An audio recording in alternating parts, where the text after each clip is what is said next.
members to make sure their phones are on silent so they don't disturb the proceedings, and silent, not vibrate, please, because the microphones pick that up. Are there any declarations of interest other than those noted in the paperwork? None, Chair. Thank you. Can I just accept an item of urgent business? That's our supplementary agenda number 1, which provides the Mayor's letter in response to our summons that we received on Wednesday and the various documents attached to that. So I'm accepting that as urgent business in accordance with section 100B(4)(b) of the Local Government Act 1972 as amended, as background to item 3. Is that accepted, members? Great.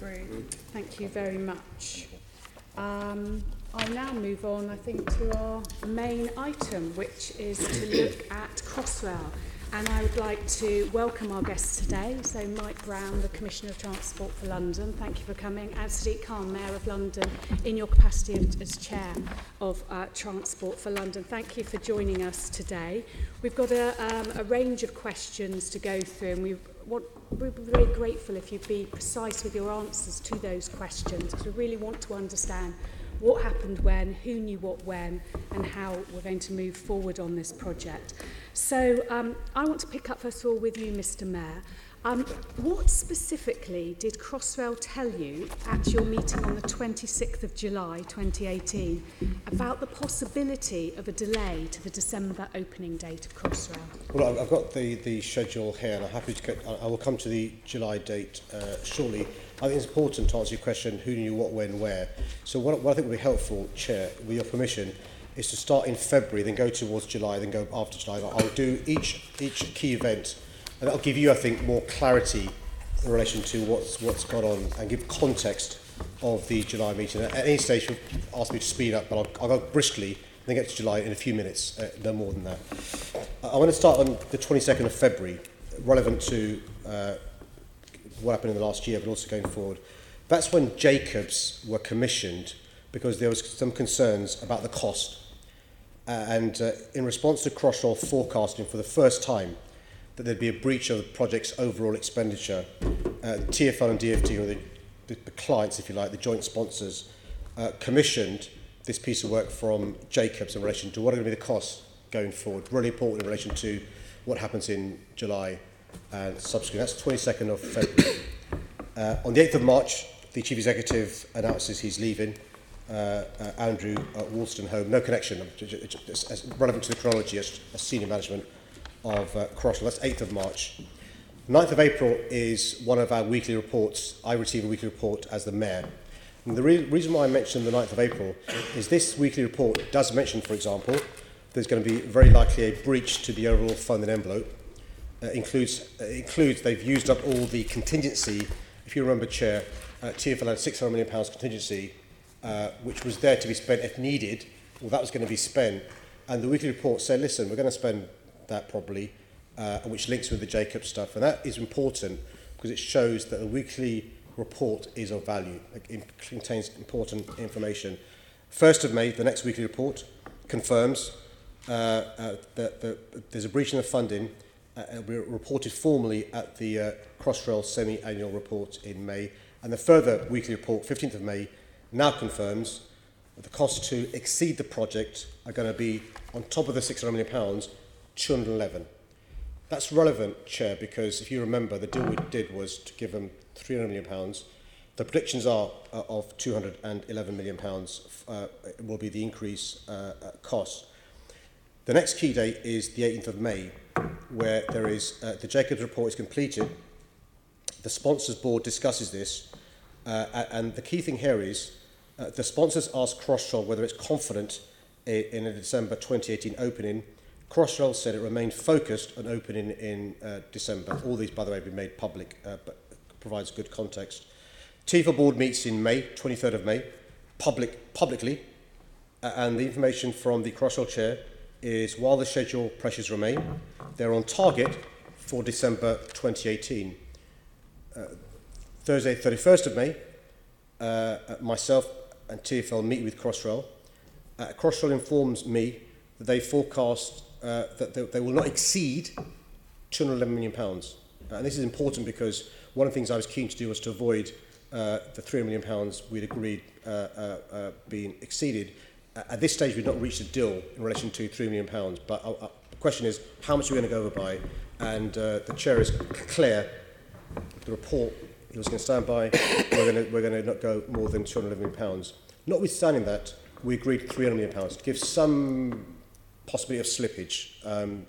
And so, notwithstanding the fact that Sir Terry Morgan, Jacob is saying increase only £211 million, we agree with government, let's give a better space. Yeah. And on the 27th of June, I agree as the chair of TfL for the additional £3 million expenditure. And we agree with the government. In due course, they announced it in WMS, which is nothing improper. They announced it in a WMS. On the 3rd of July, we're coming to July now, the important month that you refer to. Again, there is a public meeting, the Programme and Investment Committee meeting, where Sir Terry Morgan as chair, who comes not just to the TfL board, but also to the committee meeting, is questioned and again reiterates that December 2018 would be met. And the subsequent weekly report confirms Crossrail's forecast for the start of stage 3. And for those non-experts, stage 3 is the key part, that's the central section, then stage 4 and stage 5. Remains 9th of December. 12th of July, the next weekly report, Crossrail reports that the assessment of readiness for a December launch will be discussed with the Crossrail board and the sponsors at the end of July. Crossrail's forecast date for the start of stage 3 remains 9th of December. On the 13th of July, Terry Morgan is appointed to also be the chair of HS2. So he's chair of Crossrail, as you know. He's appointed on the 13th of July to be the chair of HS2. On the 19th of July, there's a Crossrail board meeting. We've now published the minutes of all these meetings. I'm not a member of the Crossrail board. On the 9th of July, and you, Chair, asked a number of questions about this at the plenary and the Transport Committee. Crossrail board discusses latest assessment of pressures on the schedule and requests further work to be done ahead of a scheduled board meeting, a special board meeting in August. And you asked the Chair about this quite easily, and it's quite clear from, I've read the minutes now, they will do the further work ahead of the special board meeting in August. And by the way, this is the first time we've had additional board members going to Crossrail board. If you remember, up until a breach, we only had one board member on Crossrail board. DFT only had one board member on Crossrail. Because of the breach, we get more levers, and that includes 2 additional board members going to Crossrail. And just to remind those who weren't here at the meeting that you asked the questions of, Sir Terry Morgan confirms at the time of the 9th of July Crossrail board meeting, we had a programme that still supported the December opening. When that board concluded, and you asked him, do you mean that board? When the board concluded, we were still working against a programme that supported a December 2018 opening date. 23rd of July is when and Keith Prince referred to this at plenary session. 23rd of July is the Crossrail all-party parliamentary group meeting, and Keith Prince asked Terry Morgan about this at the plenary. Terry Morgan reiterates to MPs present that stage 3 opening of the Elizabeth line will be as planned in December 2018. The 24th of July is when the WMS finally gets published by the government. Again, no criticism. For a variety of reasons, the government only published this on the 24th of July. And that's when TfL issues the announcement to the London Stock Exchange in relation to this stage. Now, I'll just pause here a second. Had we at that stage known that there'd be greater expenditure than £3 million, it would have been naive of us to agree a deal with the government of £3 million, bearing in mind what we now know the cost of the project is. Put aside the obligations upon TfL, the Commissioner, and me as the Chair. 25th of July, TfL board meeting. I didn't chair this, Heidi Alexander chaired this board meeting. Sorry, but again, Chair... Sorry, what was that date, please? Beg your pardon, the 25th of July. So the WMS, 24th of July. 25th of July is a TfL board meeting chaired in my absence by the Deputy Chair, Heidi Alexander. In the public session of the TfL board, Mark Wilde, who is the TfL sponsors representative, one of them, on Crossrail board, makes clear in his opening remarks that there are acute cost and scheduling pressures, And Terry Morgan, in response, explains that finalising the construction of the programme is extremely challenging. Did not say couldn't be done by December, won't open it in December. And then we move on to 26th of July, which is the question, and that's been raised by Sir Terry Morgan subsequently in the various media interviews that he has done.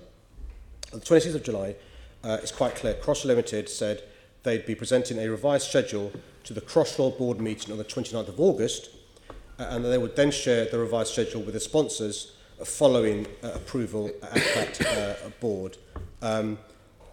Terry Morgan said he'd asked his the Commissioner was present, Mike Brown was present, as indeed were a number of other people, I hasten to add.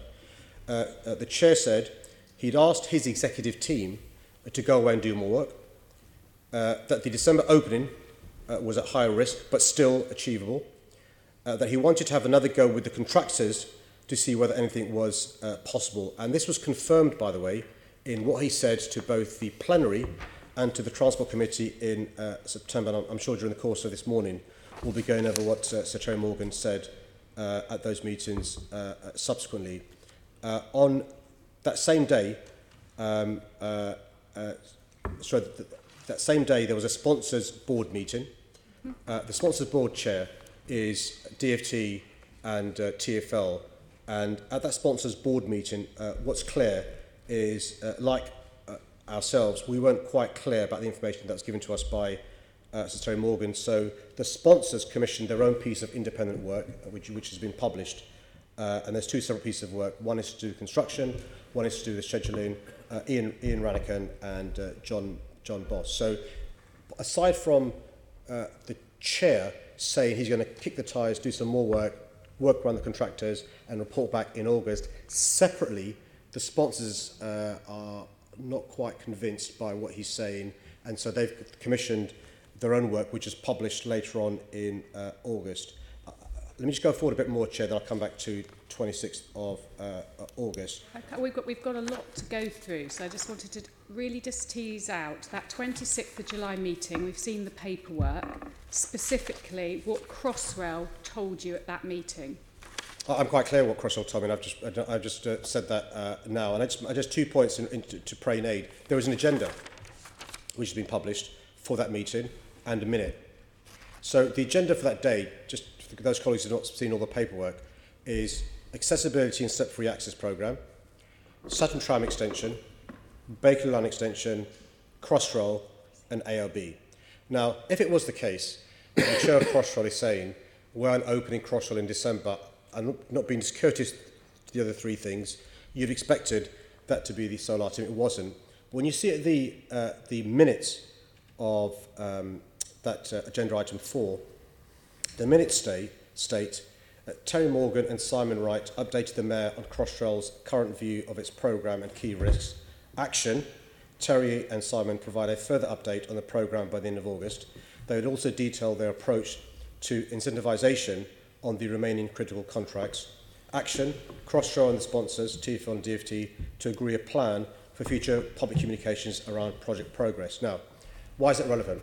If you compare and contrast the actions taken by the Commissioner, myself and others when we were told at the end of August versus the actions now when we maintain we weren't told, you can see the difference in response from us to the information we were given. And either the previous chair is misremembering that meeting, or for other reasons he's decided not to remember what was told.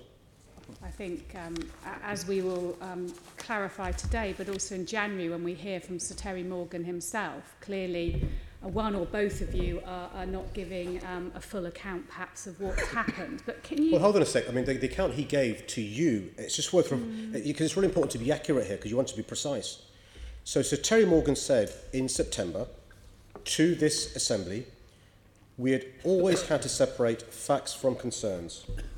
The fact is that we did not have a formal position to take until the 29th of August. We did brief informally about concerns that we had at the board meeting and indeed in briefings with the Mayor, but the Mayor did not have any information of the sort that we provided on the 30th of August any day earlier than that date. I can't, on that very specific point, I'm going to bring Assembly Member Bacon in and then I'll come back to questioning. Yeah, good morning, Mr Mayor. Hi. That statement that Terry Morgan made, which you've read out, and it was in your press release when all the documents were released, that is very pivotal to, I'm going to use the word defence, but I don't really mean that, but the case that you're making to the Assembly today and the case that you've made since August, that statement by Terry Morgan is absolutely pivotal to the case that you're putting forward. Was that statement entirely Terry Morgan's own words? Well, I could go to Simon Wright if you like, but yes, of course it is. Have you met Terry Morgan? Sorry? Have you met Terry Morgan? Yes, I know Terry Morgan. Terry Morgan will not say words that aren't his own words. Okay, so there was no conversation with Transport for London before that? You'll have to say that in a public meeting now. I'm not sure what you're inferring. I'm not inferring anything, I'm asking a question. So Terry Morgan said that entirely of his own volition. There was no collusion with TfL before he said that. No collusion with yourself. And perhaps Mr Brown might like to comment on that as well. Well, that was said entirely spontaneously by Terry Morgan. I'm happy to comment. I've known Terry Morgan since 2003, and I've never ever known Terry Morgan to do anything other than use his own words in any circumstance ever. Okay. So when Terry Morgan appears in front of the Transport Committee in January, yeah. If he's asked the same question, he will verify what you've just said. Well, I'm assuming that he will be consistent with the version he gave much closer to the event when his memory presumably was, as all of us would have had, very fresh in our minds as to what precisely was said. Chair, if I may, it is very important, I think, that I make a point here.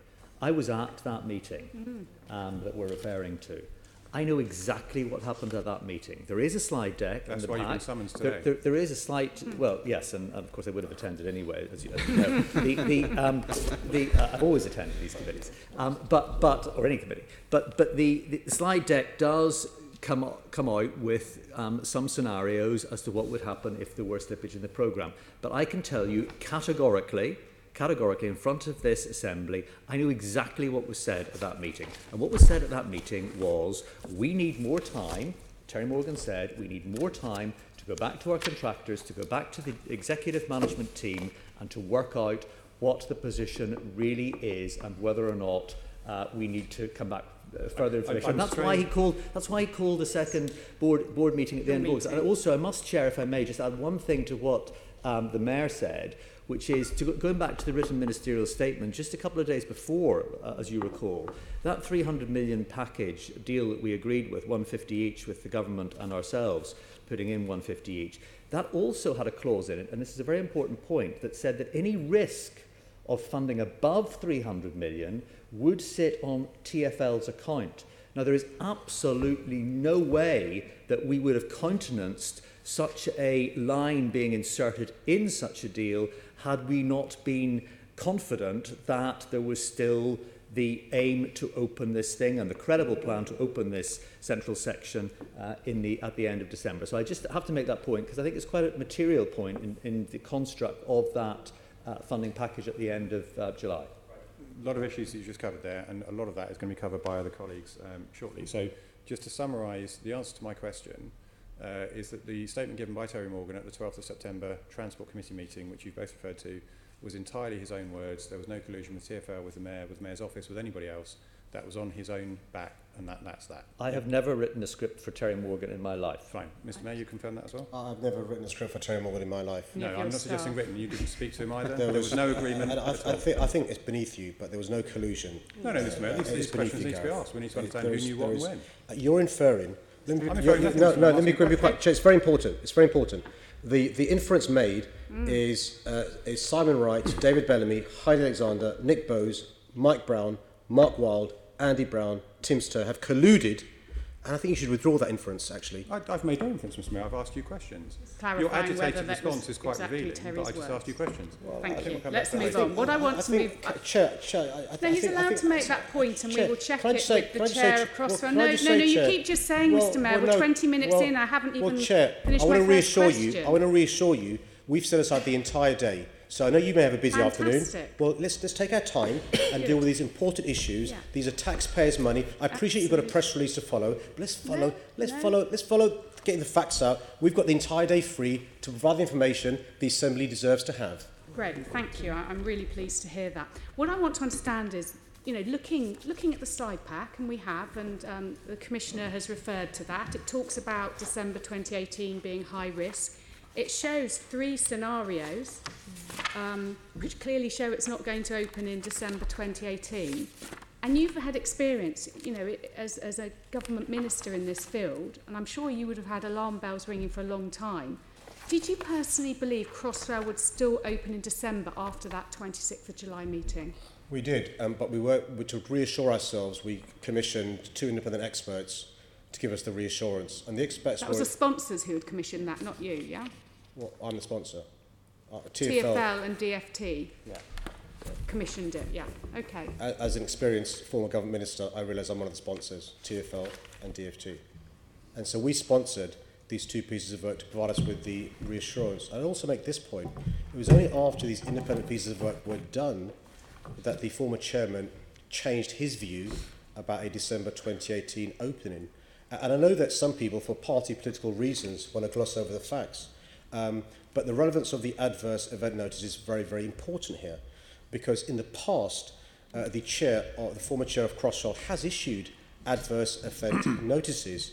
And so if it was the case on July the 26th that the former chairman thought that Crossrail wouldn't open in December 2018, he should have issued an adverse event notice.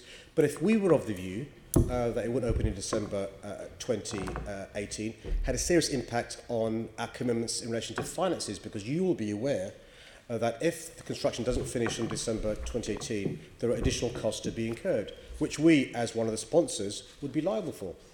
But you said you commissioned this other work for reassurance. So deep down, were you thinking, I'm really worried here, this may not open on time, and there are huge implications as a result? Oh, we had concerns. I mean, regular meetings from all this year.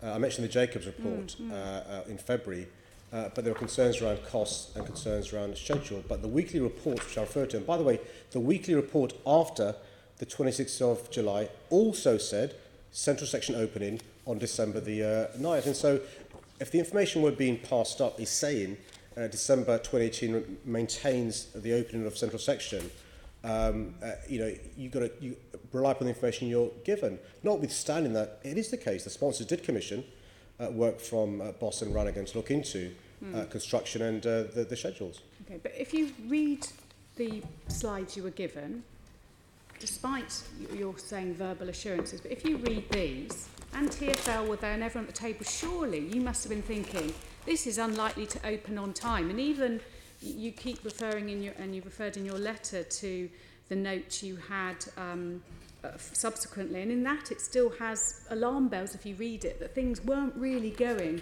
as smoothly as possible. Were you not really concerned that it wasn't likely to open on time? Oh, the reason why questions were asked about contingencies, well, what would happen if it wasn't possible to open on time? That's why the very scenarios the Commissioner described were there in that scenario. Those were if, and there's a big if, it didn't open in time. But you'll be aware, because you've now heard from both the previous Chief Executive and the previous Chair, that they themselves weren't able to provide confirmation until late in August. So the idea that I, as the Chair of TfL, or as the Mayor, would know more than the previous Chair of Crossrail, the previous Chief Executive, is just not realistic. In terms of this briefing, which you would have read from your meeting in July, 26th of July, do you accept that this written briefing from Crossrail makes clear the line would not open in December 2018, given the estimate in this, there was only a 10% chance it would open between February and May 2019? No, because we had the advantage of the verbal briefing from the Chair then, and the Chief Executive then you don't. You have the slide in isolation. And so and also you've got to remember, and this is why I know, because you've got a busy day, you don't want to go over the timelines. I was keen to go forward as well, what happened after 26th of July. And if you allow me to, I'll do that. But it's important to go into what happened before 26th of July. Yeah, if time allows me. We've got that. That's very clear, which is really helpful. So, but I just really want to answer that question. Well, no, I've not gone forward after 26th of July, because that's my point. So after the 26th of July, various things happen which don't support the Chair of Crossrail believing December 2018 wouldn't be met. So, for example, after the 26th of July, and by the way, the Senator Prince was present 2 days before when the Chair says it's going to open in December. So question, what happens between Chair saying to Keith Prince, we're going to open in December, and him seeing me on 26th of July? It's for him to answer when he sees you in January. But subsequently, 7th of August, the weekly report is quite clear, December 9th remains as stage 3 opening. 13th of August also remains the case on 9th of December 2018. In fact, the only time the weekly report changes to a different date is after the publication or presentation of the independent work that we'd had done. And so, again, I think you're looking at the slides in isolation from the supplementary information provided by the Chair of Crossrail. Looking at the slides as any member of the public would, and would think I would have huge alarm bells ringing, this project was not going to be on time. You refer to the 7th of August briefing you were given. It does say in that they're looking at a revised delivery schedule. That's point 2.2 on the front page. So, you know, we can all pull different things out, but what I really want to understand, did you have an inkling, did you have alarm bells, Mr. Mayor, this project was not going to open on time? We were asking all the right questions, and the answers we were given were providing us some reassurance. We clearly weren't fully reassured, which is why the sponsors commissioned the separate work from Rannigan and Boss. Okay. I think, Joanne, you want to come in? Yes, about the slide pack that we're referring to, that was obviously presented at that meeting. What did the Chair or the Chief Executive say about those slides? Mr. Mayor, you've referred to we haven't got benefit of the verbal briefing that was given. What did they say about those? Do you want me to? Well, it was quite clear to me. He said we are formally holding to the December date for opening.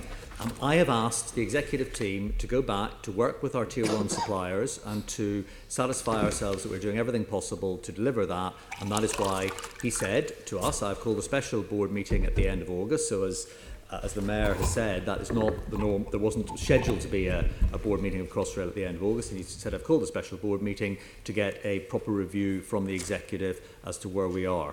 I do think it's important to distinguish, if I may, though, Chair, just going back to your point about alarm bells and everything else, it's quite a different thing to distinguish between having concerns, as the Mayor has rightly said. Of course we had concerns about where this might end up, but actually that is quite different from being formally informed of a slippage in the date. And we clearly weren't. We absolutely weren't. Because if we had been formally told that the project was not going to deliver at the end of December, then the obligation is absolutely clear on Crossrail to promptly, and this is the exact word of the way the Crossrail company is set up, promptly issue to sponsors an advert event notice. No such advert event notice was issued at that time, and therefore that absolutely reinforces the nature of the conversation that we had at that meeting at the end of July. Okay, thank you. Assemblymember Prince, you want to come in? Thank you. Good morning. This question is to the Commissioner Mike Brown. You're a man of many years of experience in public transport. You would have seen the diagram that the Chair has been asking of the Mayor earlier. When you saw that diagram, what conclusions did you come to?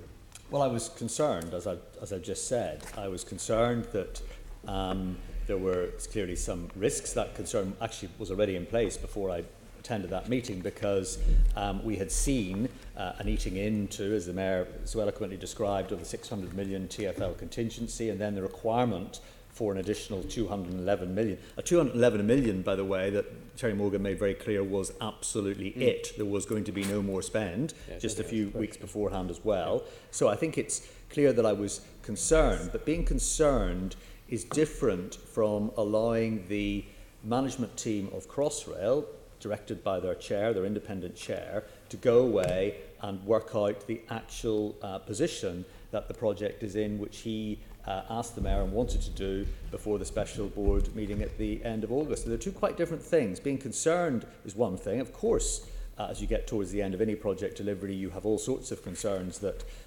emerge and you want to be reassured of. But when you are verbally told that the date is still being held to the end of December, pending more work being done by the executive, that is something that when you have an independent chair and an independent executive, you would want them to do.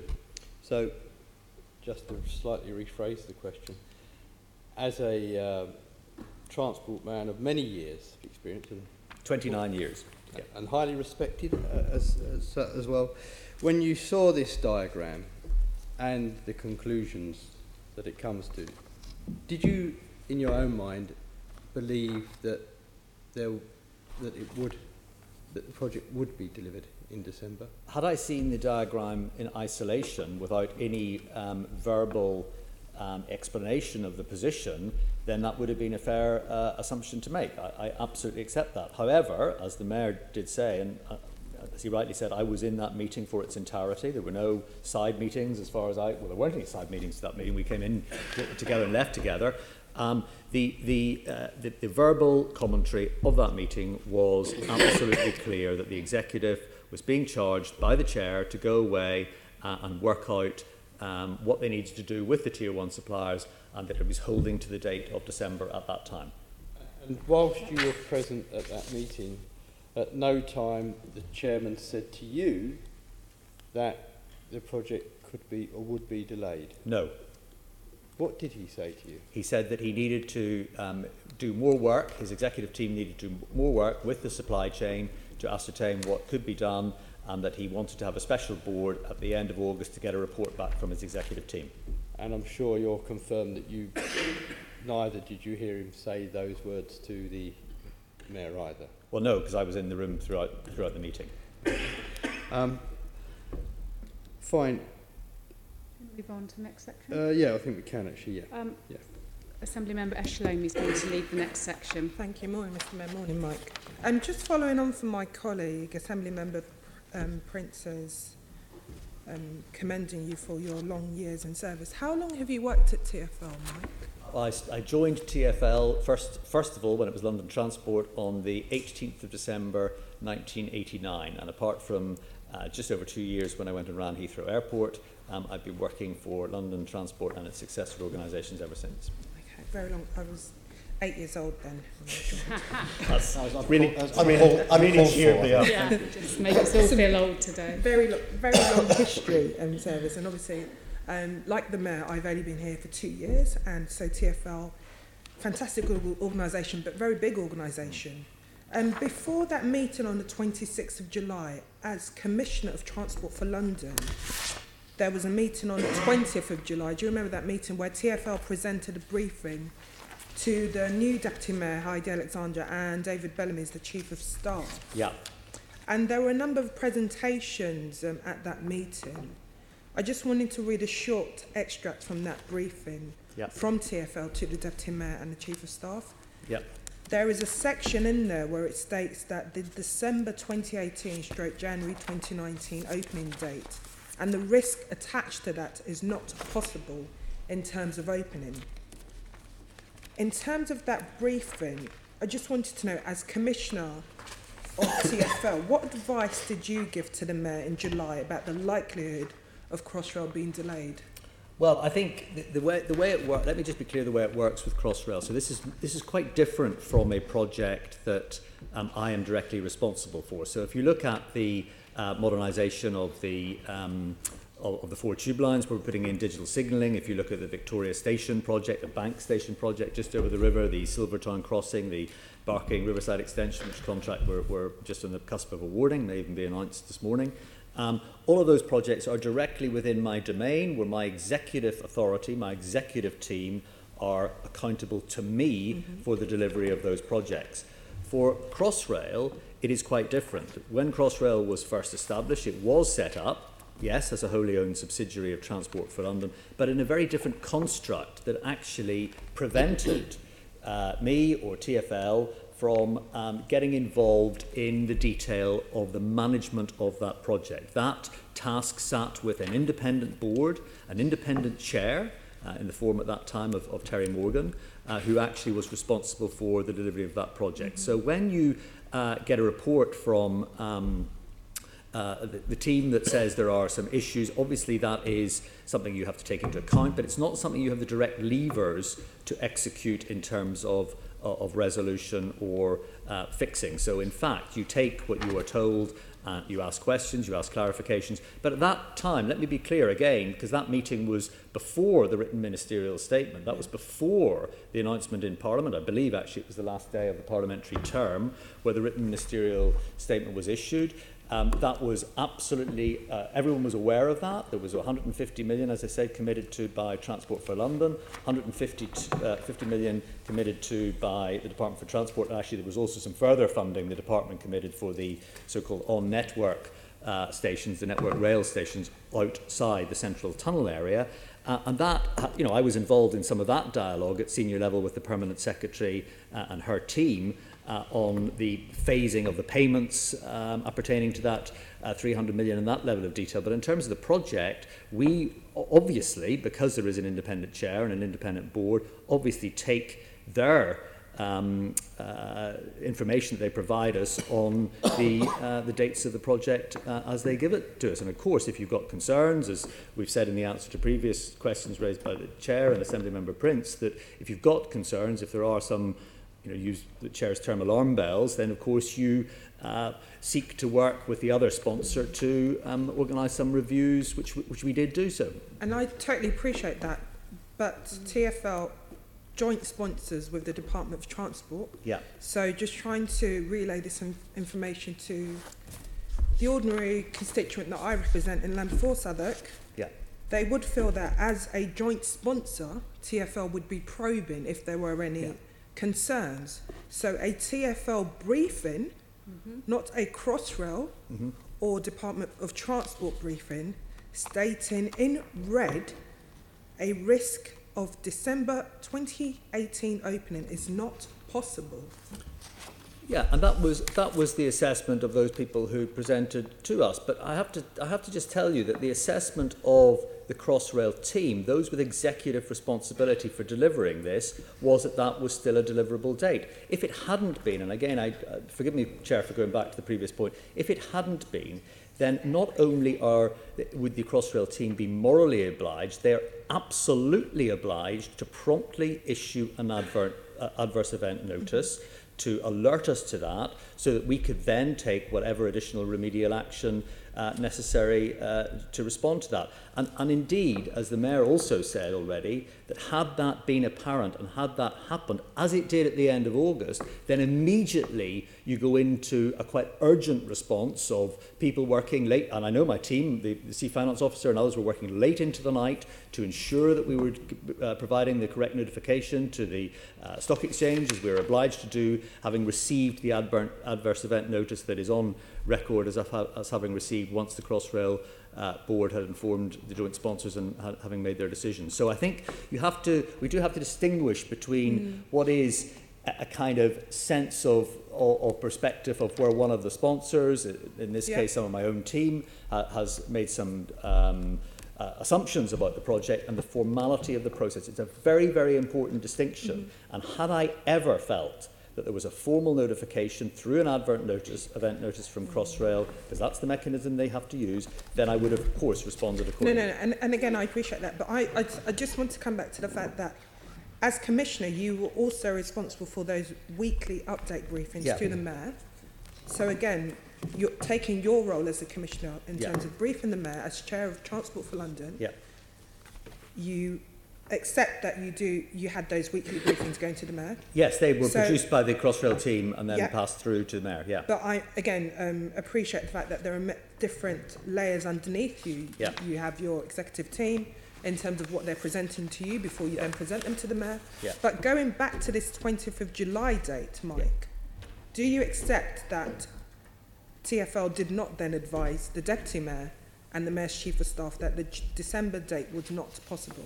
Well, the presentation of that meeting, which is the one that in black and white, I think that the Chair had marked up with some blue lines. In red. Well, that presentation that Crossrail put together at the end of July meeting was very clear that there were some risks to the December date. But let me just reiterate what the Chair said at that meeting with the Mayor, and I have absolutely no doubt about this, let me be absolutely categoric, was that I'm holding, he said, to the December opening date, pending some work that I have asked my executive team to do with the supply chain. There is no doubt in my mind. I have never been more certain about anything. And that's fine, but like I said, this meeting I'm referring to is totally separate to that 26th of July. Yes. This is a separate meeting Yeah. of just TfL, Yeah. with TfL and the Deputy Mayor and the Mayor's Chief of Staff. Yes, and it's So clear. this, and it's, in a sense, this was an internal meeting. but it is clear from that deck that these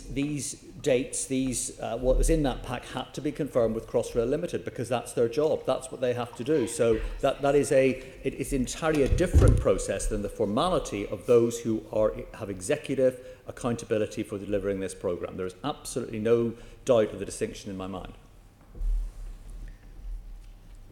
Mr. Mayor, in your weekly briefings that you receive from Crossrail, from TfL, do you accept that it makes clear that the revised delivery schedule was being developed and that it wouldn't be possible?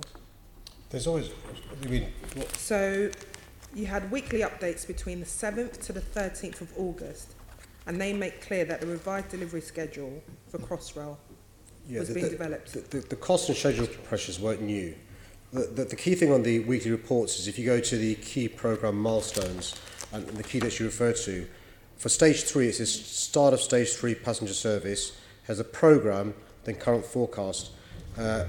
Even after, I know the Chair and the Conservatives put great weight on the 26th of July meeting, but even after that meeting, the programme and the current forecast for stage 3 remains 9th of December. Put aside the adverse event notice, put aside what the Chair's telling us separately, put aside what has been said at APPG meetings in Parliament, TfL meetings, subcommittee meetings, put aside what they're telling the other sponsor, DfT. And by the way, we had no more information than the other sponsor, DfT. Mm-hmm. And so if the assertion from some people for party political reasons is collusion, those same charges must be laid at the door of the DfT, which again is the reason why I'm surprised that's not been withdrawn by Assembly Member Bacon. And so the point is this. Sorry, are you defending Stop heckling. Let's not have cross conversation. Continue, Mr. Mayor. Party politics is a joke. Answering. This meeting, we're very clear, it's not about party politics, Mr. Mayor. Well, that's why, Chair, we are here all day. We are here all day at your disposal. Fantastic. I'm sorry if that causes problems for political reasons. But the key thing is this, Member Shalomi, that we were given the information by Crossrail Limited.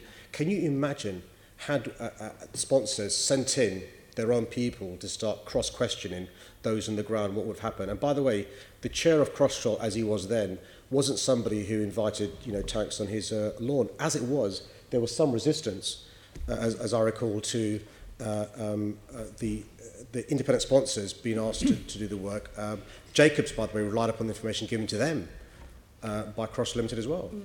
So just coming back to the internal TfL meetings, Mike, if it's the case that, yes, Crossrail have a separate board, which we all know, and as sponsors, both the TfL and Department of Transport were not able to influence some of those, do you feel that there was sufficient oversight then as a joint sponsor? Do you feel that you had enough information on what was being discussed and what was then being sent back in terms of both verbal and written briefings, which you then had to relay both to the Mayor and the Deputy Mayor and his Chief of Staff?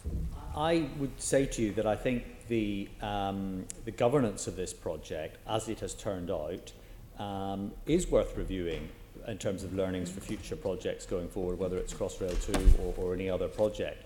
Because I think this sort of light of touch sponsor role and the explicit exclusion of, as it turns out, the owning entity, TfL, of this subsidiary company was extraordinarily excluded. I mean, and there's again in the paperwork that you will have at your disposal things like the remuneration committee, where decisions were made on pay and compensation for Crossrail executives and people within the team were done out with any oversight from anyone in the TfL board or anyone in the executive of TfL. I mean, that's just one example of where actually this organisation was deliberately set up to allow, at the start of it, the view was it would allow the very best of the private sector. It would be unfettered in its ability to hire and pay whatever was required to get this most specialist, high talented resource from around the world to deliver this project. And I have to say, up until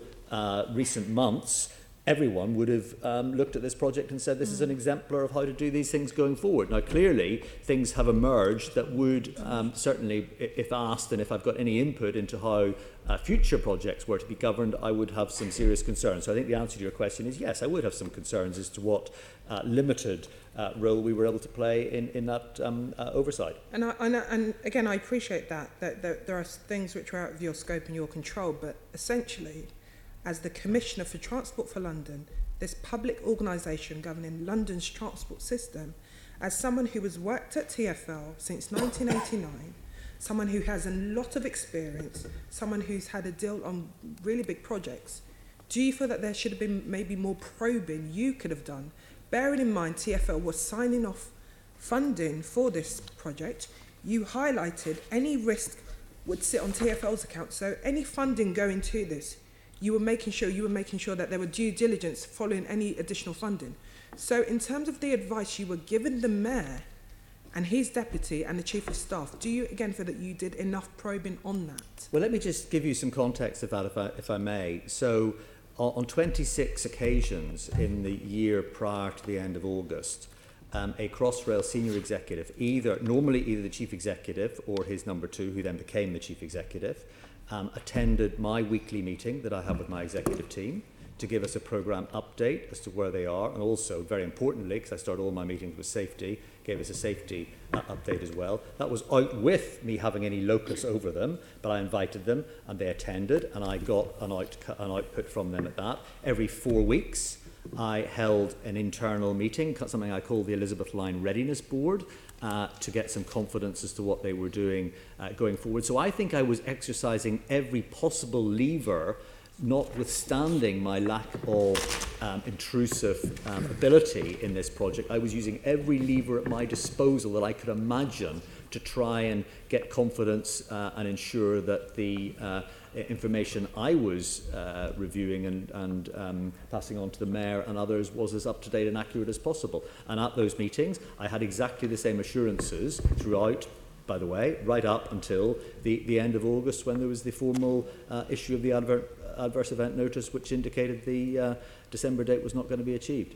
Okay, thank you. I'll leave it there, Chair. I've got a list of people want to come in. Just you mentioned the Elizabeth Line Readiness Board. Are we able to see the minutes of that meeting? Yeah, of course. And also the Mayor, you mentioned earlier the minutes from your meeting of the 26th of July and the agenda and the minutes. Are we able to see that as well, please? Yeah, I'm sure they've been released, but I can double check that you've got them. We haven't had them yet. Chair, the other thing, just for completeness, I've also asked permission of the DFT for them to release the sponsor board meetings. These are meetings that the two sponsors would have had. We're going to and they go back some that time, and so in due course, there's no conspiracy here, some may allege. It's just things take time with government, and so once we've got the green light, we don't own them, we'll release that as well. That's one of the things we'd like to ask for. I should say, if I may, because I just heard literally this morning that we have got the green light, so once we get hold of all of those, early in the new year, we'll get you those. Now, I've got a list of members who want to come in. Tom, Gareth, Sean, Joanne.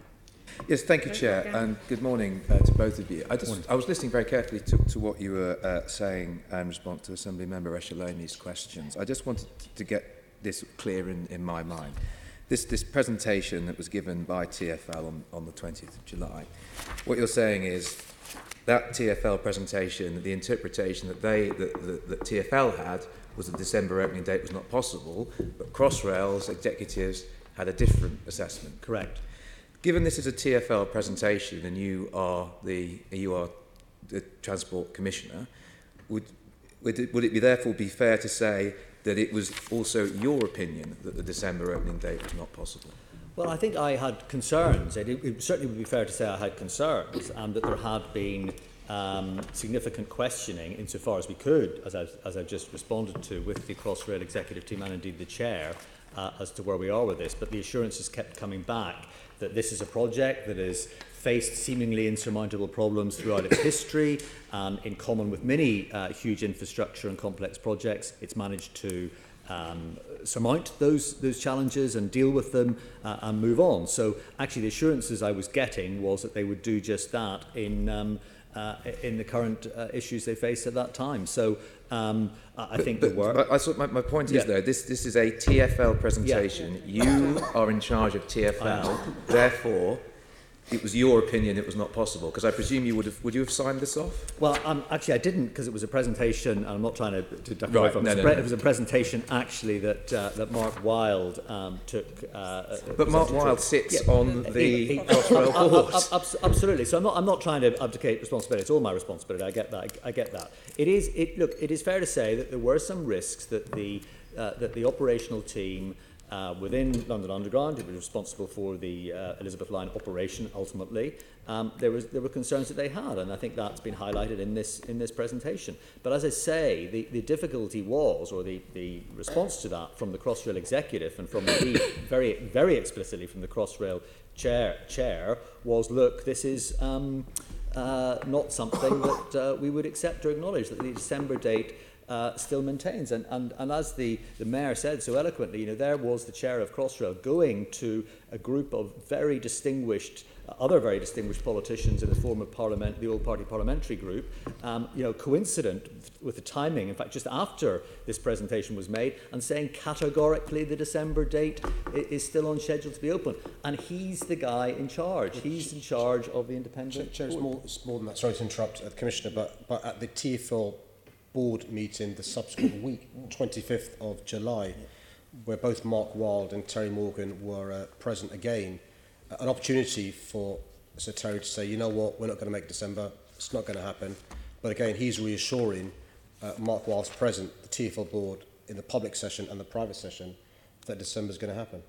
Certainly, we know very well they were quite bullish about it. In fact, when we went to visit myself and the chair and the Assembly Member Echeloni in June, Sir Terry Morgan told us they'd booked the Queen. But of course, you might expect them to say that to us. It's very worrying if they're saying that to you. But also, I'm still concerned about whether or not you were pushing them enough. Well, I was certainly pushing them, but you many of you know the former chair of Crossrail and know his style and his sense of proprietary ownership of the project and what he has, and it's actually quite a difficult situation. I'm not looking for sympathy, by the way, but it is just a fact that when you absolutely push a chair and an executive team as to what their confidence level is of delivering, and they say, look, we've got challenges. I think the word used in the 25th of July board that the Mayor's just referred to was there were acute cost and scheduling pressures.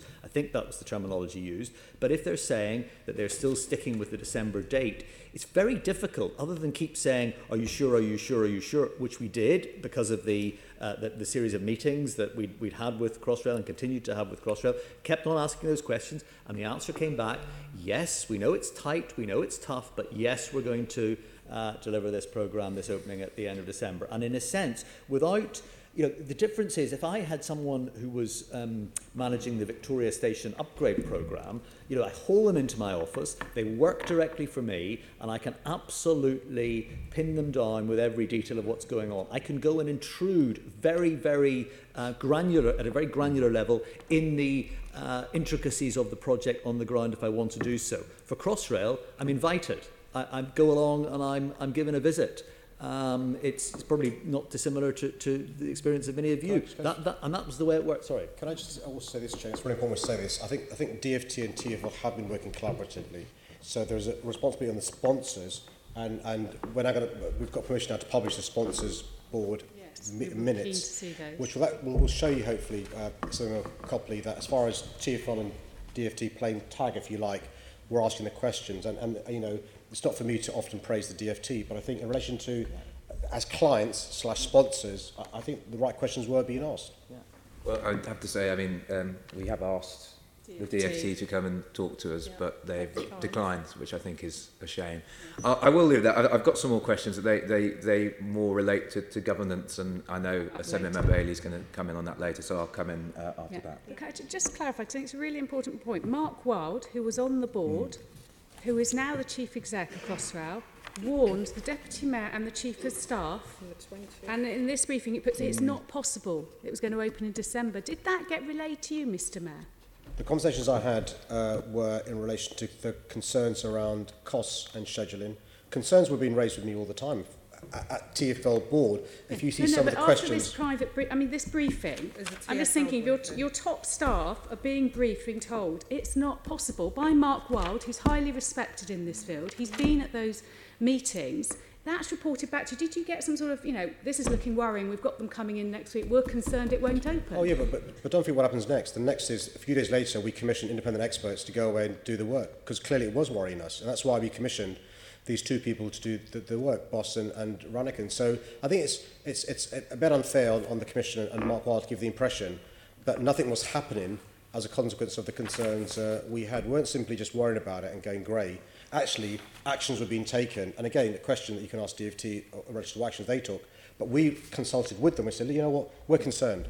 Let's commission this joint piece of work in relation to what we think is going to happen so the tyres can be kicked, which is, by the way, not been done before in relation to these sorts of projects. You look at the Olympics 2012, you look at Channel Tunnel, which are the comparisons in relation to these things. It's an example of interventionist sponsors saying, we're not happy with the information we've been given, we need some reassurance, let's commission Rannikin and Bosco and do some work. Immediately after this meeting on the 20th of July, if I was your Deputy Mayor or your Chief of Staff, I'd have been on the phone to you or coming to you saying, we've just had this, Mark is advising us it's not possible to open. Were you not told that? I can't remember the exact dates, what I was told when, but you also remember the WMS issued the next day, the last day of Parliament. Again, there is no way at all, I mean, I'm sure you're meeting the CFO, aside from the Commissioner and Mark Wilde, but there's no way that the CFO would have signed off on that WMS happening if we thought that December 2018 wasn't happening. I think it's right, by the way, to, as the client, ask these questions. It's right to be, risk averse and stuff. But if the person responsible for doing the work is saying, don't worry, it's going to be done, there are some challenges. There always are challenges. In a previous project I've been involved in, we've had challenges, we've met those stuff. In this project, there's been challenges, we've met that stuff. What are you supposed to do? What are you supposed to do? No, but if your person on the board is saying to your top team, we don't think it's possible to open, well, I would have been really worried. Again, it's really important for those who are watching this to take the slide out of the context with those who are there. So again, I know Heidi and Mark are coming to speak to the committee at a future date. They can explain what was said in addition to the slide, because the slide has been taken in isolation, and it's not simply a question of somebody emailing a slide over. It's a question of a slide being presented about the alternatives, the contingencies, and also what's been told by Crossrail. Crossrail themselves, by the way, had also, you've seen the minutes, Terry Morgan sent his executive team to go away and do some work as well. Okay, Joanne, you wanted to come in. Yeah, can I just go a little bit back? And it's a little bit about what Mike's just touched on, about the access that as TfL or sponsors you actually have to the board and the information. Because we know, I think in February, Jacobs were commissioned to do a review of servicing, of the cost, extra cost needed. That came out at, well, the board were asking you for £211 million. You and DfT came to an agreement on 300, which was woefully inadequate from what we know now. So even those independent people that were going in, were they not given full access? Even back in February, where Crossrail was waiting the information. Well, I think it's not for me to be fair to anybody, but to be fair to Jacobs, I think they were asked what the additional cost requirement would be on the basis of still delivering a December opening date. Because bear in mind, and it is an important point just to emphasise if I may, and it is relevant to your question, that the major cost is around the prolongation of the construction work, whether it's in the tunnel or on the stations. The train and the depot is a fixed price contract. So actually, it is irrelevant in terms of cost escalation for any issues to do with the train. There is no further payment on the contract to build, commission, kit out the train with the signalling systems or anything else. That is all a fixed cost. It is the construction, as Mark Wilde describes, the orange armies of people in the tunnel completing construction and on the stations completing construction that is the thing that contributes most to the cost. So therefore, if you are basing, as Jacobs were, is my understanding, an assumption on additional costs that would be required for perhaps some commercial negotiations with the tier one contractors to incentivise, finishing off of their work at individual stations or on individual subsystems within the tunnel, then actually that was where the 211 assumption from there then came from, is my understanding. Now clearly, because the scale of the work that needed still to be done within the tunnel to complete construction and within the stations to complete construction of them had been underestimated in the brief given to Jacobs, as it turned out, retrospectively, then that number was not correct. But it was based, I think, very firmly, is my understanding, on that December date being held to. Right, and then you both mentioned, and thank you for talking to DFT, because we do want those documents as well from DFT. Because just reading this, it seemed to me that there's obviously the process that we're examining about what TfL knew and what was being reported, but there must have been a parallel process happening with the DFT. Yeah. And from your discussions with the DFT, can I ask, do you believe that they were given the same information that yourself and the mayor was given? Were they kept in the dark too?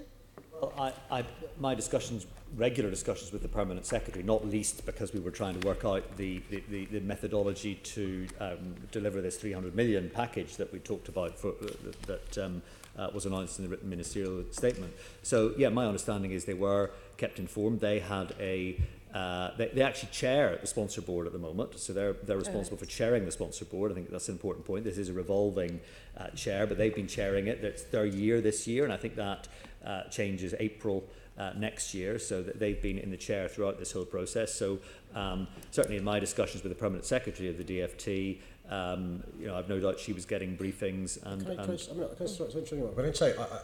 I think they must have been receiving the same briefing we were, because the Permanent Secretary gave evidence to the Public Accounts Committee recently, I think last week, and she was asked about this. And I think Sir Terry Morgan was appointed to be chair of High Speed 2 on the 13th of July this year. You remember the relevance of July? The day after. Well, she said it was clear at the point of this point when he's appointed, 13th of July, that the board of Crossrail, including Sir Terry himself and the executive team, were maintaining very firmly that the schedule and the December opening of the central section will be met. That remained true until sometime after we'd appointed Sir Terry. Now, he's appointed 13th of July, so I infer from that that they were being told the same as we were being told. And also, I just point out to you, Mike Commissioner rightly reminded you about the significance of the Crossrail project development agreement on the so-called adverse event notice. That requires, should a risk event, series of events or behaviour by an industry partner is having or is likely to have a material adverse impact on the Crossrail project or its implementation, then Crossrail Limited should promptly notify sponsors. That includes the DFT as well as us. Thank you. And so I've got just a couple more questions, if I can. So the same information we believe is being given to both. And Mr. Mayor, you made a point, which I think is a really important point later on, that if you'd known the difficulties that we now know about, you wouldn't have signed off a £300 million finance package earlier, and I am presuming that would have been the same for the Secretary of State as well. Well, absolutely. Can I just say, what's remarkable is the comparison between events after 26th of July, which is the date when some believe that I was told December wouldn't be met, and what happened after August the 30th when we were told. For example, as early as the 5th of September, I was speaking to Chris Corellian, which is 5 days after we were told. Commissioner was speaking to PermSec the same day. There was a huge amount of interaction between us and DFT. We ourselves, not just myself, the Deputy Mayor, Chief of Staff, many others, Mike's team were working around the clock once we were told at the end of August. It begs the question, if we were told in July, end of July, as Sir Terry Morgan claims, why nothing happened from either ourselves, the DFT, or even Sir Terry Morgan? He himself went on holiday, so it's not believable that we were notified December 2018 couldn't be a date that was met. And all I can assume is he's misremembered for reasons that he's best placed to explain. And although you've mentioned it, I wrote it down here a little earlier, that if it had been known by the 30th of July, do you think the Secretary of State would have been wise to appoint Terry Morgan to HS2? Well, I mean, the Permanent Secretary herself said he was appointed, the announcement was made on the 17th of July, so literally a week before he's claimed to have told the sponsors, I'm sure he must have had a similar conversation, I assume with Crossrail or DFT, that December 2018 couldn't be met. And so it's not believable that he would have told us in July as he claims to have done so. Yeah, by the way, he only claims to have done so recently. Yeah. The evidence in relation to what he said to the plenary and the Assembly in early September are quite clear. It's only afterwards, towards the end of September, I think early October, that he's misremembered what happened on the 26th of July. Yeah, and actually I'm very angry about this, and I think as a committee we should be very disappointed because we've been on site visits. We had a meeting with the previous chief executive just before he left in March. We were told it was all on track. I think all of us individually have been, either as a committee or individually, down to see visits, and we were told, even early summer, that it was all on track. We've met the signallers who told us it was all on track. MPs were told just a couple of days, and I believe Keith was there, that it was all on track. Your weekly briefings, even following the July meetings, were telling it was still December. So I feel, well, I'm not sure what to feel. I feel extremely angry, but it reminds me of the sessions we had with those responsible for the recent timetabling fiasco, that because they were so closely involved, they did not want to believe that they were going to fail, and so they stuck in their heads in their hands, in the sands, and were deluded. Is that the impression that you've got since, Mike? Well, I think I sort of go back to the answer I gave to Assemblymember Copley actually a few minutes ago, which is that these big projects, and Crossrail is no exception, have faced some extraordinary technical challenges throughout civil construction and other events during its whole history, and they have tackled and dealt with those and moved on.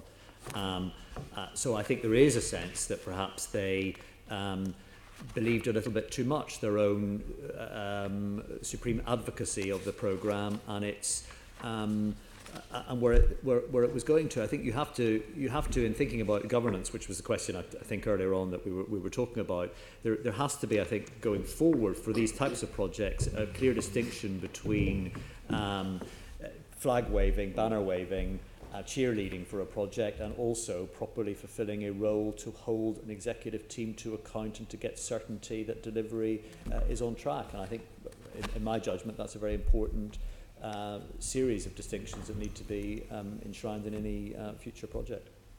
See, I think that thing about false hope was quite evident in Simon Wright's responses to us at the 6th of September plenary, because he talked about the realisation there was significant challenges, but he stated, I'm going to quote here, there were major challenges, but we still could find solutions all through the summer into July.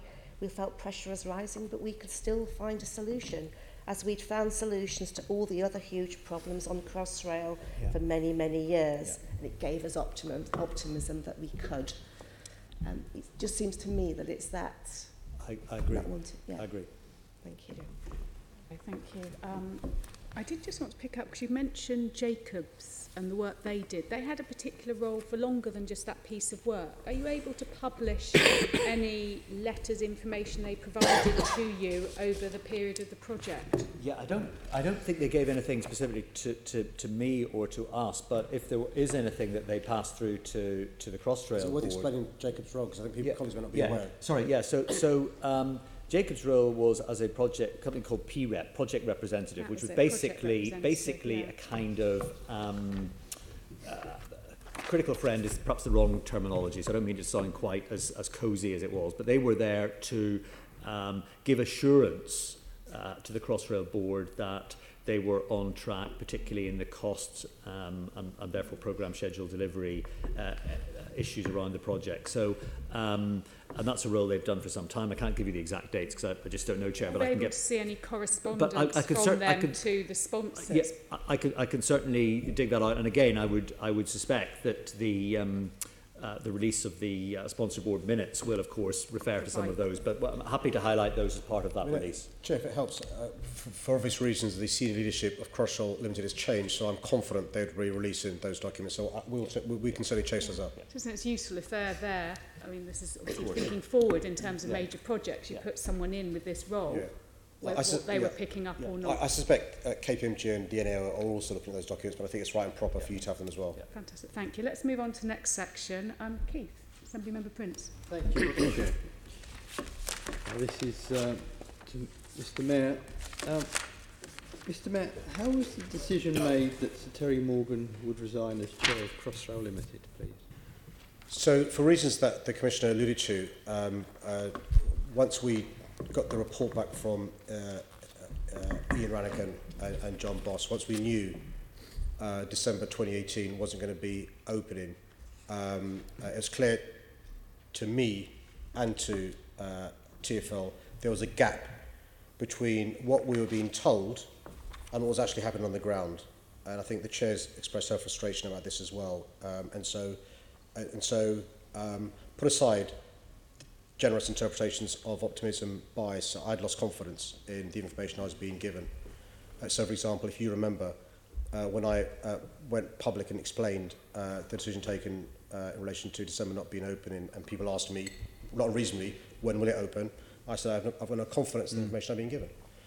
And so I decided by early September that I'd lost confidence in him.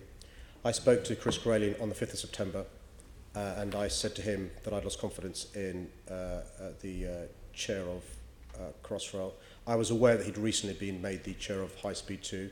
I'm also keen, and again, it's not a criticism of anybody, but to work closely with the DFT to make sure that as a joint sponsor, I'm not unilaterally doing things.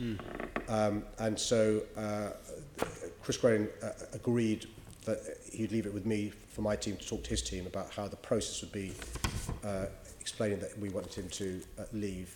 I was aware, as joint sponsors, I can't do it myself. We've got to make sure the PermSec and my commissioner is happy. A couple of weeks later, a week or so later, a week and a half later, we can get the dates. I asked the Deputy Mayor for Transport and the Commissioner to meet with Sir Terry to let him know that I lost confidence in him.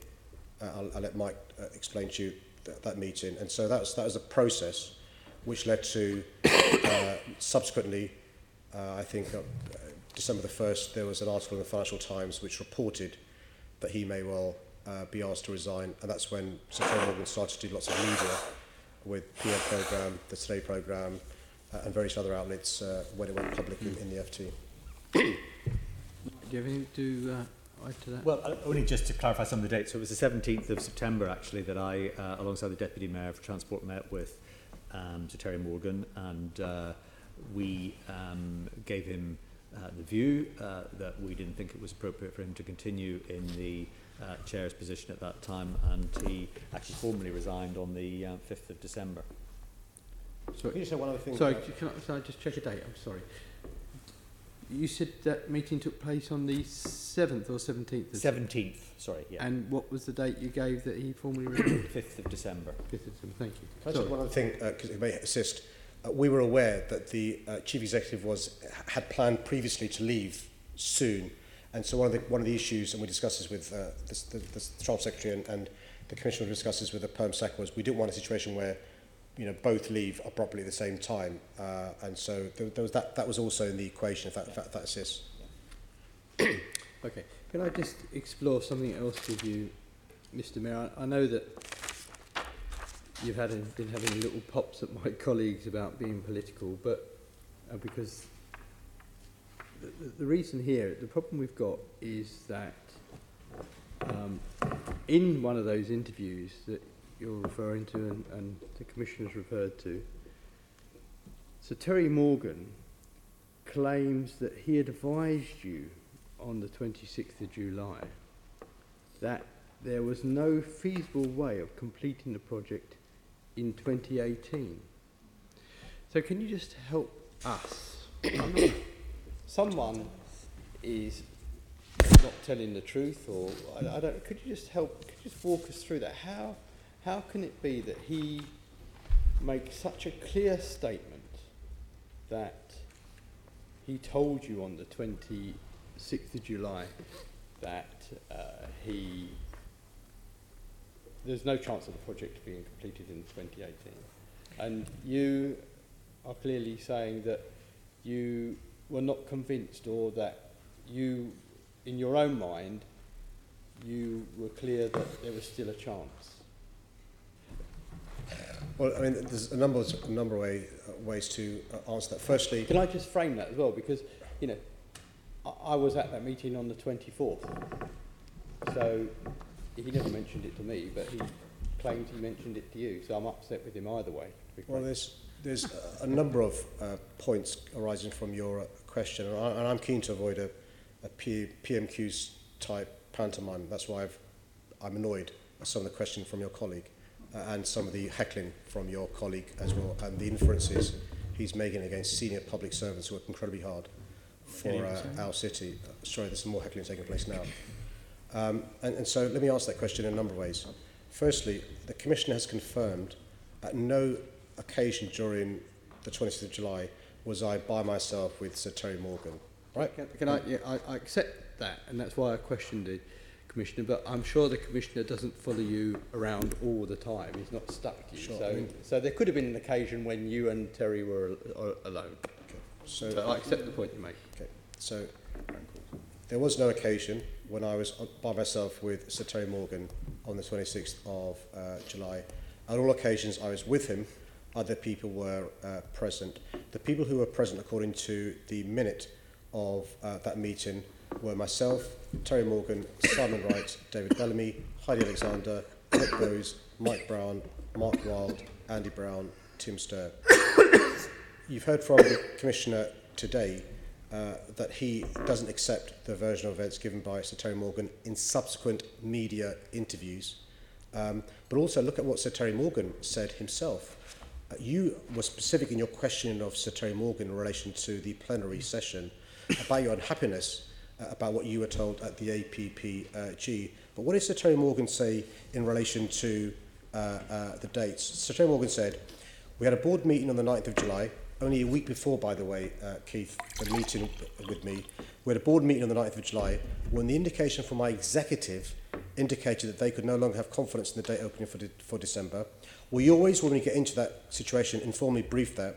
We had a meeting where, as you might imagine, when the executive came, they did not give an answer to what would be a date that they would be able to declare. They needed to spend more time working on the detail of it. Therefore, I made the decision at the board meeting on the 9th of July to instruct the executive to go away and do more work and to make it absolutely certain that there was no way of mitigating the risk that they'd identified.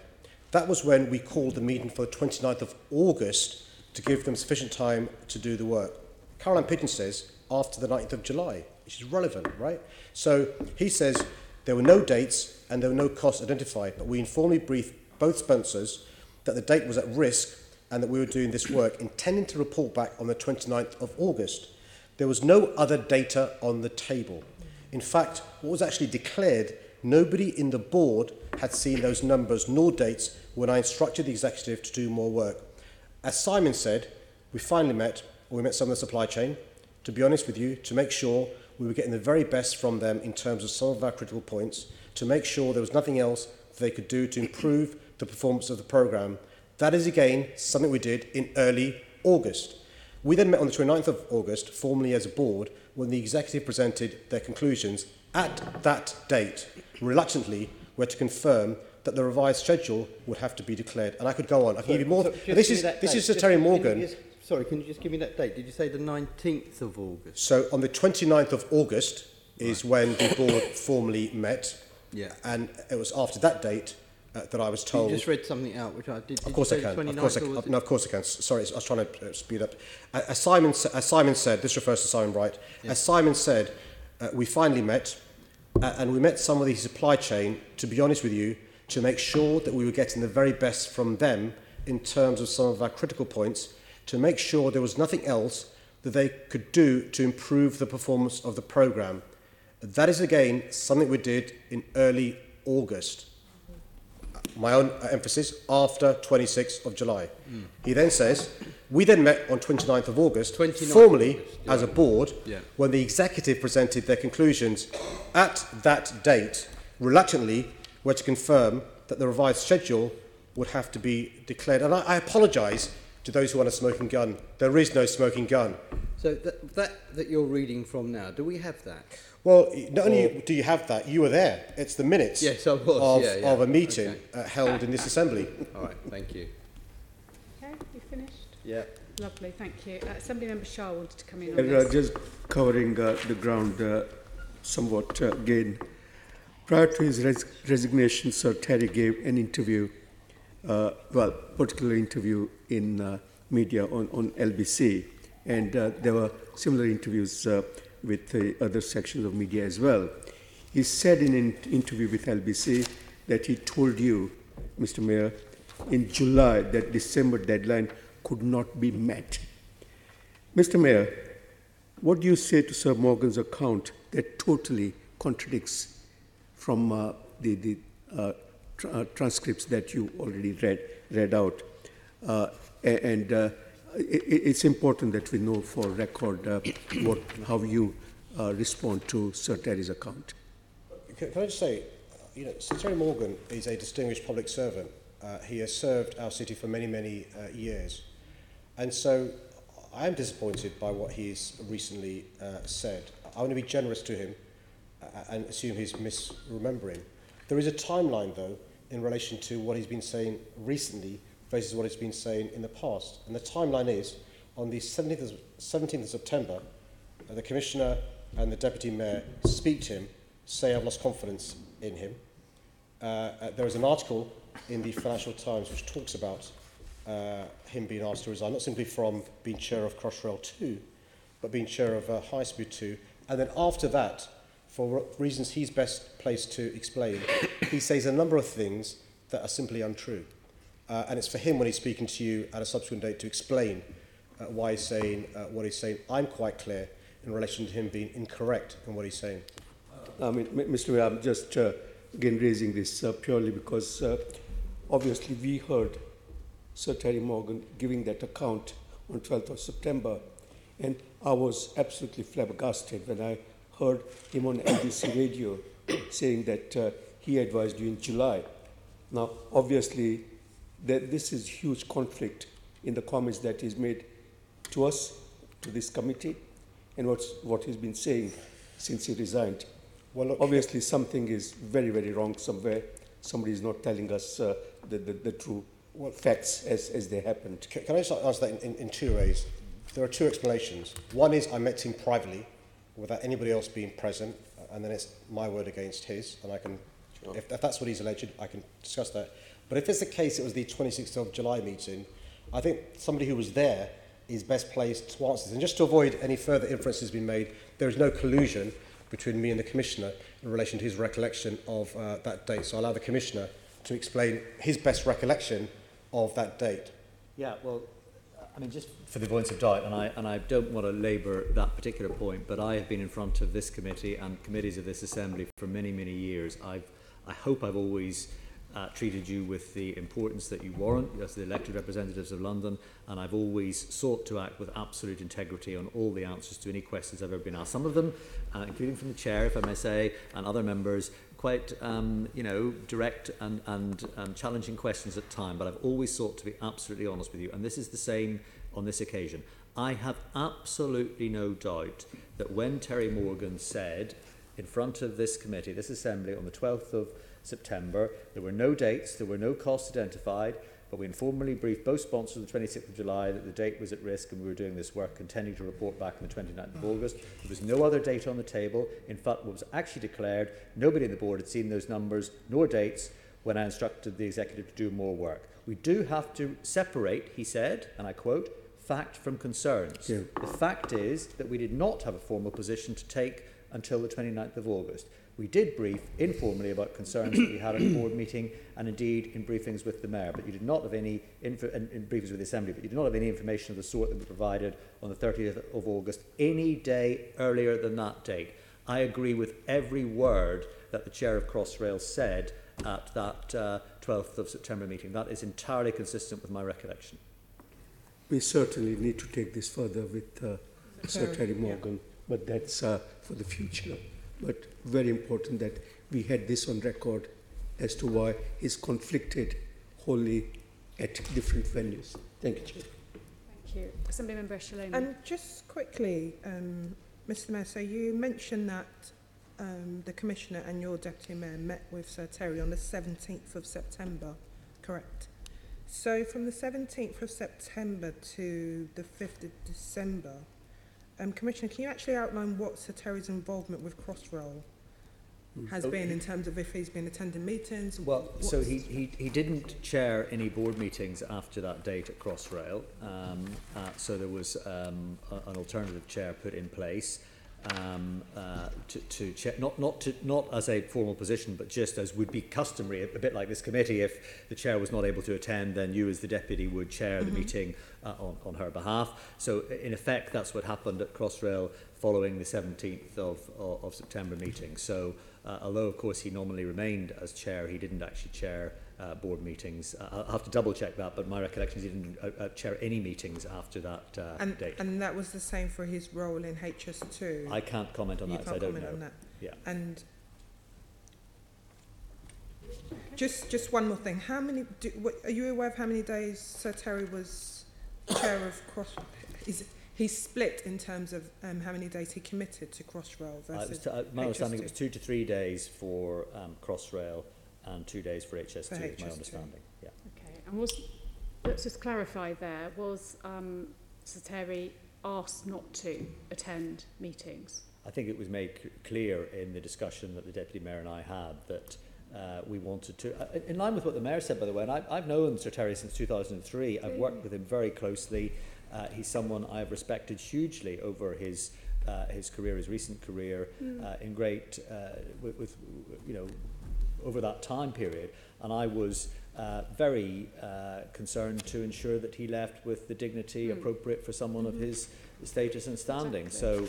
So we had some discussions, and I think it was recognised that there was it was better in the situation that we didn't have confidence in a continuing role, that he didn't chair any meetings going forward. So effectively, he was asked not to really attend anything. Quite, okay. Yeah.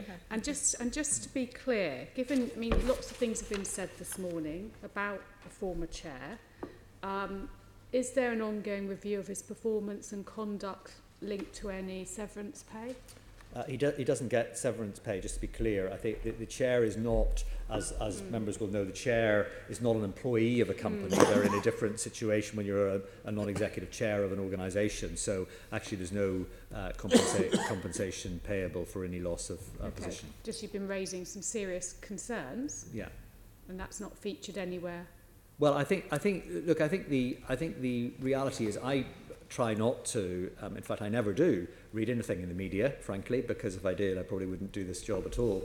And my view is that I will take as literal comments that people make to elected representatives such as yourself in the normal case of scrutiny, and those are the comments that I treat with the integrity that they warrant in that forum, because that's the standard I judge myself on. And Navin, Assemblymember Shah. Mike, how much was Sir Terry Morgan paid both for his services in respect of Crossrail and HS2? 250,000 for Crossrail and 200,000 for HS2. Thank you. Thank you. Right, let's move on to the next section. Assemblymember Bacon. Thank you very much, Chair. At the outset of this session, the Mayor read out a timeline which accords with the timeline that was sent out with the press release that accompanied the document publication, whenever that was. One of the dates that the Mayor referred to was the 18th of May, which is when the Jacobs report completed and the sponsor board discussed the findings. Just for the avoidance of doubt, when the sponsor board meets, what happens to the output from those meetings? Where does it go?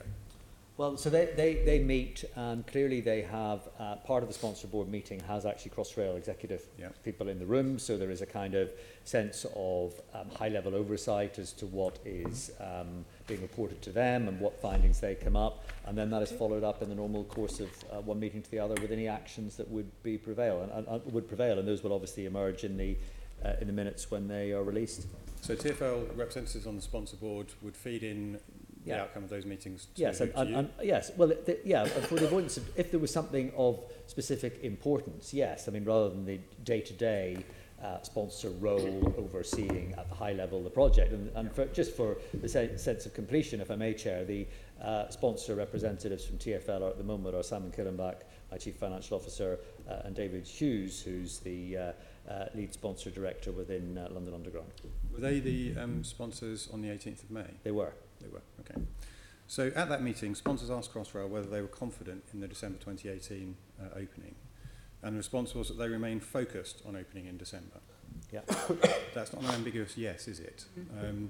When I last did the London Marathon, I was asked if I was confident I'd run in 3.5 hours. I could have said I'm focused on running in 3.5 hours, which would then be a good cover for running in 4.5 hours, which is what it was. Would that not have set you antennae twitching if you'd been aware of that? I think again, Chair, if I may, through you, I think antennae were twitching on this project, and I you know, if you were they go twitching back, at that point? Well, if you go back on record right from the start of this year, with the appearances of the Chair and indeed Mark Wiles' report in public at TfL board meetings and the Programme Investment Committee meetings that also in public that the Mayor referred to, there were clearly concerns being raised. There was one word I used earlier on, acute challenges on programme, schedule and cost. But I think that we do have to distinguish, if I may, between being concerned about the steps ahead needed to still deliver December and somebody saying we cannot deliver to the end of December. And that is quite an important distinction, I think. No, and that's fine. I think that's okay. So moving on from there, we had the weekly reports to the Mayor that delivered by Crossrail. We had one on the 4th of July and another one the following week on the 12th of July, in which both of them state that they, the forecast date for the start of stage 3 of the passenger service remains the 9th of December 2018. And then we have the Crossrail board meeting on the 19th of July. And this is the one where the two new non-executive directors, and that's Anne McNeil and Dr. Nelson Ogunshaken, attended on behalf of TfL. And there was discussion about time pressures there as well. So this is all being fed back up? Yeah. So then on the 20th, it's going back to this briefing meeting that was delivered to the Deputy Mayor and the Chief of Staff on the 20th of July, where the TfL report states that the opening date on the 19th of, of December 2019 is not possible. You've said obviously you didn't produce that report, so you went in that meeting, you didn't deliver it. What happened immediately after that meeting? Because that as other colleagues have said, that would have really set pulses racing. Well, I think clearly there was some discussion at the meeting with the Mayor that we've been talking about around their presentation at that time, and there was clarity sought as to where the position was on any formality of date. But I think it is, again, really important that I just re-emphasise the point that may have got lost a little bit, Chair, earlier on in the written ministerial statement at the end of July. I was absolutely involved in the minute detail of securing that written ministerial statement commitment to the 300 million jointly between TfL and the Department for Transport. And the reason I was so involved in it, by the way, just for the avoidance of doubt, was because there was a very important point around the phasing of those payments, where actually in terms of the cash flow challenges that TfL faced, as opposed to the DfT, it worked out better for both of us for them to pay the lion's share of their proportion up front first, with us then intending to pay the second portion into the following financial year, so the financial year just coming next year. So the reason that it's important is because my point that I didn't want to be lost, Chair, if I may, was that within that agreement with government, there was a very important clause that said any excess of 300 million that would be required sits on my account. So there is absolutely no question, had I doubted that there was the ability to deliver the December date, that I would have allowed that to be included in any agreement with the DfT. It's just not credible that I would have allowed that to happen. I mean, I'm not a finance person, but I'm extraordinarily all over the detail of our finances, quite rightly. It's my job as the de facto chief executive of this organisation. And so working with the chief finance officer and his team to ensure that any statement, particularly one as important as one being made by a minister in Parliament, written ministerial statement in Parliament, that is absolutely lined up with the knowledge that I had at that time as the boss of the sponsor representatives. Yeah, and that's fine. But what I'm interested in is the timeline. So the first time in the timeline we've got here that there is even a question over the delivery date is when the Jacobs report is released in May. But then there's constant reassurance thereafter, including, I'm assuming, at the Crossrail board meeting the day before this briefing to the Deputy Mayor and the Chief of Staff. But then, and you must have been working in parallel at that time. I don't imagine you knock up ministerial statements overnight. So you must have been working in parallel at that time with the DFT about the ministerial statement that the Rail Minister was going to deliver the following week. And then we have this briefing that goes to the Deputy Mayor, which seemed to throw everything up in the air. Now, as a layman, obviously I wasn't in the room, that would have really set my feathers fluttering to quite a significant degree. Yes. What happened? Well, the Crossrail response, the Crossrail view was that the December date was still achievable. Okay. So, and Crossrail are accountable, very clearly accountable for delivering this project. So I think the view that there were some risks that were emerging from the team, and it's entitled an Elizabeth Line presentation, as you will have noticed, rather than a Crossrail Limited presentation. There is a distinction because Crossrail Limited is the one's responsible for the project. And their view was, in exactly the same way as the Chair's view was on the meeting with the Mayor on the 26th, was that December was a date that I still held to, as of course he re-emphasised to this committee on the 12th of September. Now this presentation on the 20th of July, that was a Friday. So then you have the weekend, Monday the 23rd. The written ministerial statement was made on Tuesday the 24th of July. Now that was at the same time that the announcement to the stock exchange was made that there would be further funding. Between the 20th of July, when a presentation which contradicted all the assurances that you'd been given by Crossrail, and the 24th of July, when the Minister made his statement to Parliament and TfL made their announcement to the stock exchange, was there any discussion about a delay in the date of opening?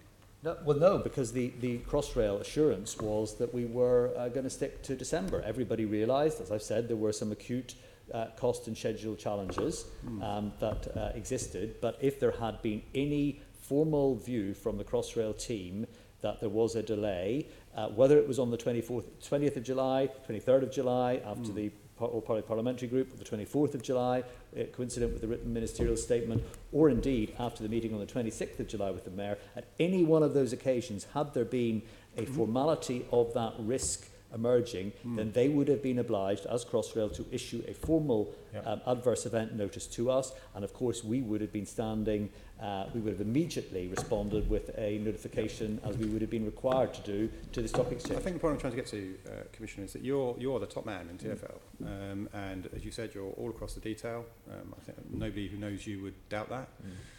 You're working with the DFT, you're working with ministers, you're aware that the minister's about to make the statement, you're aware that your organisation is about to make a statement to, or a declaration to, the stock exchange.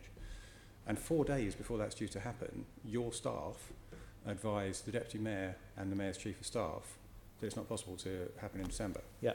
Did you feel let down by that? Well, and Crossrail said the opposite. Crossrail said we will hold by the December date, and Crossrail are responsible for delivering the whole system, by the way, the full integration of operational readiness and the infrastructure ready for operation in December, and they said they could still do it. So your staff, and these weren't junior staff, were they? No, they were very senior staff who made this presentation to the Deputy Mayor. Did they come up with that in a silo, or did they speak to people from Crossrail? Well, I can't tell you the detail of that, because I don't know what conversations they might have had, but I do know that it was absolutely clear to me that on the 20th, in advance of the written ministerial statement, as was consistent again on the 26th of July meeting, as had been consistent as Assembly Member Prince had discovered in the all-party parliamentary group the day after, or 3 days after the 20th of July, it was consistent that Crossrail's view very clearly, publicly and privately, was that the December date would be met. Bacon, just to be clear, the briefing was written by Mark Wilde and given by Mark Wilde, who's on the Crossrail board. Yeah. So what did you say to Mark Wilde after he had delivered this briefing? Because this would have really worried people, clearly. Well, I was Two big announcements coming up the following week. Well, I was obviously concerned, and again, I don't want to underplay my concern, of course, having concern, as indeed the Mayor had concern, others had concern. You know, it's on record, we're on record as having concerns because it was communicated in the public sessions of the TfL board, the Programme Investment Committee and elsewhere. But those concerns were assuaged by the response of the Crossrail team and the chair of Crossrail. They said, yes, there are concerns, but we believe in working with the supply chain, in working with our own teams to get this programme back on track. And exactly the same was Assembly Member McCartney so eloquently described it actually in the quote from Simon Wright, that there had always been a series of challenges that this programme had had, and we felt that we would be able to solve the residual problems in this case, as we had done throughout the project, the history of this project. That was a response from them. And I'm not looking for sympathy here, but if you are confronted by those who are accountable for delivering this project, not someone who is the client of the project, someone who's actually responsible for delivery, if you keep getting told, we'll do this, we're going to do this, yes, you may have that view, but no, we're going to do it, then actually there comes a time where you have to say, well, you've said you're going to do it, you've got a plan to deliver it, then you haven't issued an adverse event notice, you haven't told us anything formal, then we have to give you that benefit that you will deliver it. Okay. I'm getting towards the end of where I'm going with this, Commissioner, but my reading of the papers, constant reassurance right up to this point, including the day before, right up to the 20th of July. And it's TfL people, that, as we've heard, significantly senior people who should be expected to know what they're saying, give a presentation to the Deputy Mayor and the Mayor's Chief of Staff. Now, it goes completely against the grain of everything you've heard up to that point. I mean, it would have the impact of throwing a hand grenade into a crowded room. It really would throw everything up in the air and potentially devastating consequences. Am I wrong in assuming that there was then a huge flurry of activity from your office, liaising with Crossrail, and at the end of that, Crossrail gave you the reassurance that you were seeking, and you just thought, well, actually, they're wrong. The presentation that was given was wrong. Well, they gave an assurance in public to a group, or certainly to a group of MPs on 3 days later. They gave an assurance But I don't imagine you were sitting there waiting for that reassurance. No, but they gave it at the public session of the TfL board meeting on the 25th of July. That was after the stock exchange announcement. It was, but I had nothing that Crossrail had said to me to indicate that they felt that December was not achievable. What I'm really interested in, Commissioner, because I purposely I haven't mentioned the 25th or 26th of July or any other later date. I want to know what you did after this presentation, before the written ministerial statement and before the statement to the stock exchange. It was very clear to me that that presentation was not the view of the Crossrail Limited team.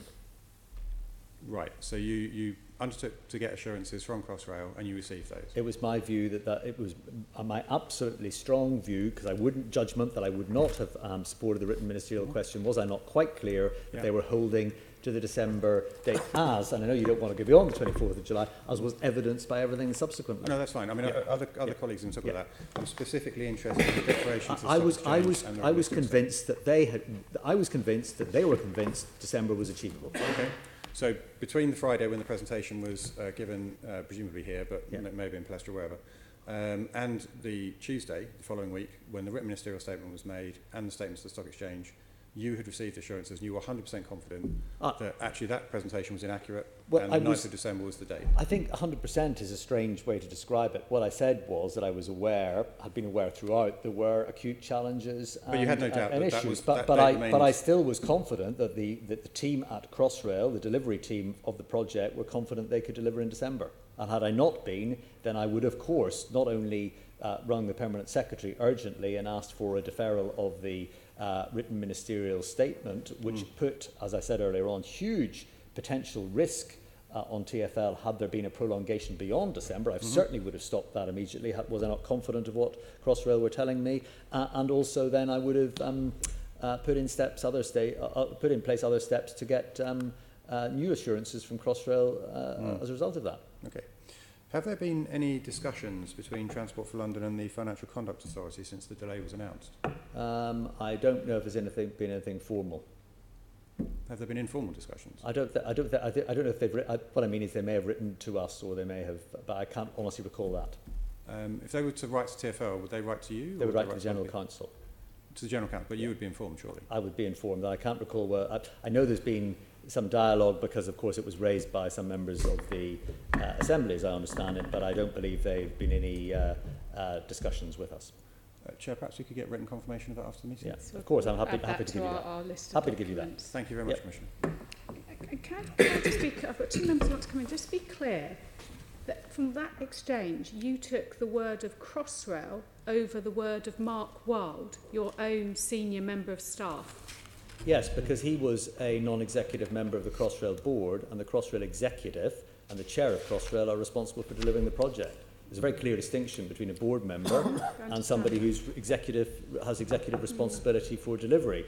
If a board member of TfL came to this committee and asked to give an opinion, that would be a very important piece of information, but it wouldn't be the same as me giving you some information. Okay, interesting distinction. I've got two members who want to come in here, Assembly Member Copley and then Assembly Member Russell. I mean, I do just, I don't want to labour the point, but it does seem quite astonishing. And it can't have just been this meeting. I mean, you know, you and Mark Wilde have worked together for many, many years. You must have been having informal conversations and discussions with him as well, but possibly other formal discussions. Was he really setting the alarm bells ringing in private to you? Well, he certainly. I mean, again, we do keep using the term alarm bells. I don't mean to be picky about those terms, but there were concerns being raised about, you know, was this all going to deliver? Were the sub-program elements, you know, station by station, the SCADA communication systems within stations, the platform edge doors linking with the trains, the signalling integration of the train signalling with the trackside signalling system, how we were going to work with Network Rail to ensure trains could easily pass from the depot at Old Oak Common. There was a series of concerns that were being discussed all the time. It was obvious, though, in those discussions that in my 4 weekly meetings, Elizabeth Line Readiness Board meetings, which I referred to, and in the weekly attendance of either the chief executive or his deputy to my executive team every Monday afternoon at 2 o'clock, it was obvious from those discussions that Crossrail were absolutely convinced they were going to deliver on the December date, with some caveats that they knew there was some risk, there were some things they had to challenge, but exactly as Simon Wright described in the quote from Assemblymember McCartney, those were assurances they kept on getting. But obviously, the closer you get to the finishing line, the bigger the risks, the greater the risks. And I'm wondering, on balance, how confident you were. I mean, Assemblymember Bacon talked about where you were 100% confident. I mean, was it 50-50? Was it 70-30? Because you're saying you're signing this off with this clause in that's very, very risky for TfL. Surely you'd want to be as close to 100% as possible. Absolutely, which is why, of course, you probe the Crossrail team, the ones who are responsible for delivering the project, and you get the assurances much the same as... What do you get from? What do you ask from them? I mean, you just go to them and say, "Is it going to happen? Yes or no?" Do you get a weight of? So let me give you an example. Let me give you a very specific example. So in terms of the station completion and readiness, which is a key part of the programme, clearly there were a number of things that had to be in place to allow those stations in the central tunnel area to open to the public. So the sort of thing that I would want to know was, what if they were if they were deferring some of the scope, some of the delivery of the scope within those stations until after opening, I wanted just an assurance, clearly, that those stations would be safe and operable. Now, as it turns out, they wouldn't be signed off by the ORR, never mind our own fire systems engineers or whoever else, unless those assurances were in place. So what I wanted to make sure was that any mitigations that were being put in place, that they were explaining to us, were credible, that still allowed a delivery to the December date. And I have to tell you, those explanations were clear and were credible at that time. I mean, there was nothing they said to me. They didn't pretend everything was going to be delivered. They didn't pretend that there was absolutely going to be every single system delivered on every single station. But they were convincing me that they could open the line with stations that were functioning, with stations that were safe, and where members of the public wouldn't actually, in effect, notice some of the changes. And let me just, again, sir, if I may, just to labour the point a little bit, going back to my direct experience of some of this, when we, some members will recall the challenges of delivering the signalling on the Jubilee line going back in time. We eventually actually took over tube lines and we delivered that signalling, and it's now very reliable. The Northern line got very little attention because it was delivered seamlessly. But when the Northern Line signalling was turned on, and I know the Mayor's experience of the Northern Line because he lives in that part of the world, many others do as well, when the signalling was turned on to increase the train frequency to 30 trains an hour on the south part of the Northern Line, there were 106, from memory, workarounds that the operators had to do, whether it was in the control room or whether it was individual drivers. None of us using the Northern Line every day would ever have known that, but those were pieces of work that were done afterwards. So I just use that as a very real example of the types of assurances that we were getting from the Crossrail construction team that said, yes, there are some things that won't quite be over the line, but December is still doable in terms of opening. Do you feel, just to find on this, but do you feel that you were misled, or do you think that the Crossrail executives genuinely did think it would open, and perhaps information from lower down in Crossrail wasn't filtering up to the top? I think what London Reconnections is called this thermocline layer, where people are afraid to pass up bad news. I think that latter point is an interesting one, and I think that is something that a project that has, as in response to the earlier question, that has consistently dealt with emerging problems and sorted them out and moved on. If a project has done that throughout its history, there remains that optimism bias perhaps towards the end of the project. Now, as it turned out, they clearly run out of road here to deliver that. But, I can understand. I think, the way that, this is not a criticism by any sense of the word, by the way, that the way that senior project directors, project program managers, the way that they're wired, their DNA, if you like, is about surmounting insurmountable problems. That's what they do. That's what makes them tick. That's actually why, on most occasions, they're extraordinarily good at doing what they do in terms of building fantastic infrastructure in this country, the city, and elsewhere. I think on this occasion, as it turns out, some elements of that optimism were clearly not well founded in a credible programme to do that. Thank you. Remember Russell? Yes, I sort of want to pick up on this optimism. I mean, you'd had in the briefings to the Mayor on the 4th of July and the 12th of July a lot of orange and red, particularly around things like dynamic testing and signalling. Mm-hmm. And you've described some of the mitigation measures that you would accept for a station not being ready, and that you would, that you would want to have reassurance that that the correct mitigation measures are in place. But for something like dynamic testing, signalling, this is really big, risky stuff. Yeah. And when we talked about it with Crossrail early in September, we were told, we've got to have some test results under our belt, then we'll be in a position to be more definitive about the number of times of cycles we're going to have to go through for these software upgrades and what are called patches to fix bugs. Until we get into that, it's really very difficult indeed, and no one can be definitive about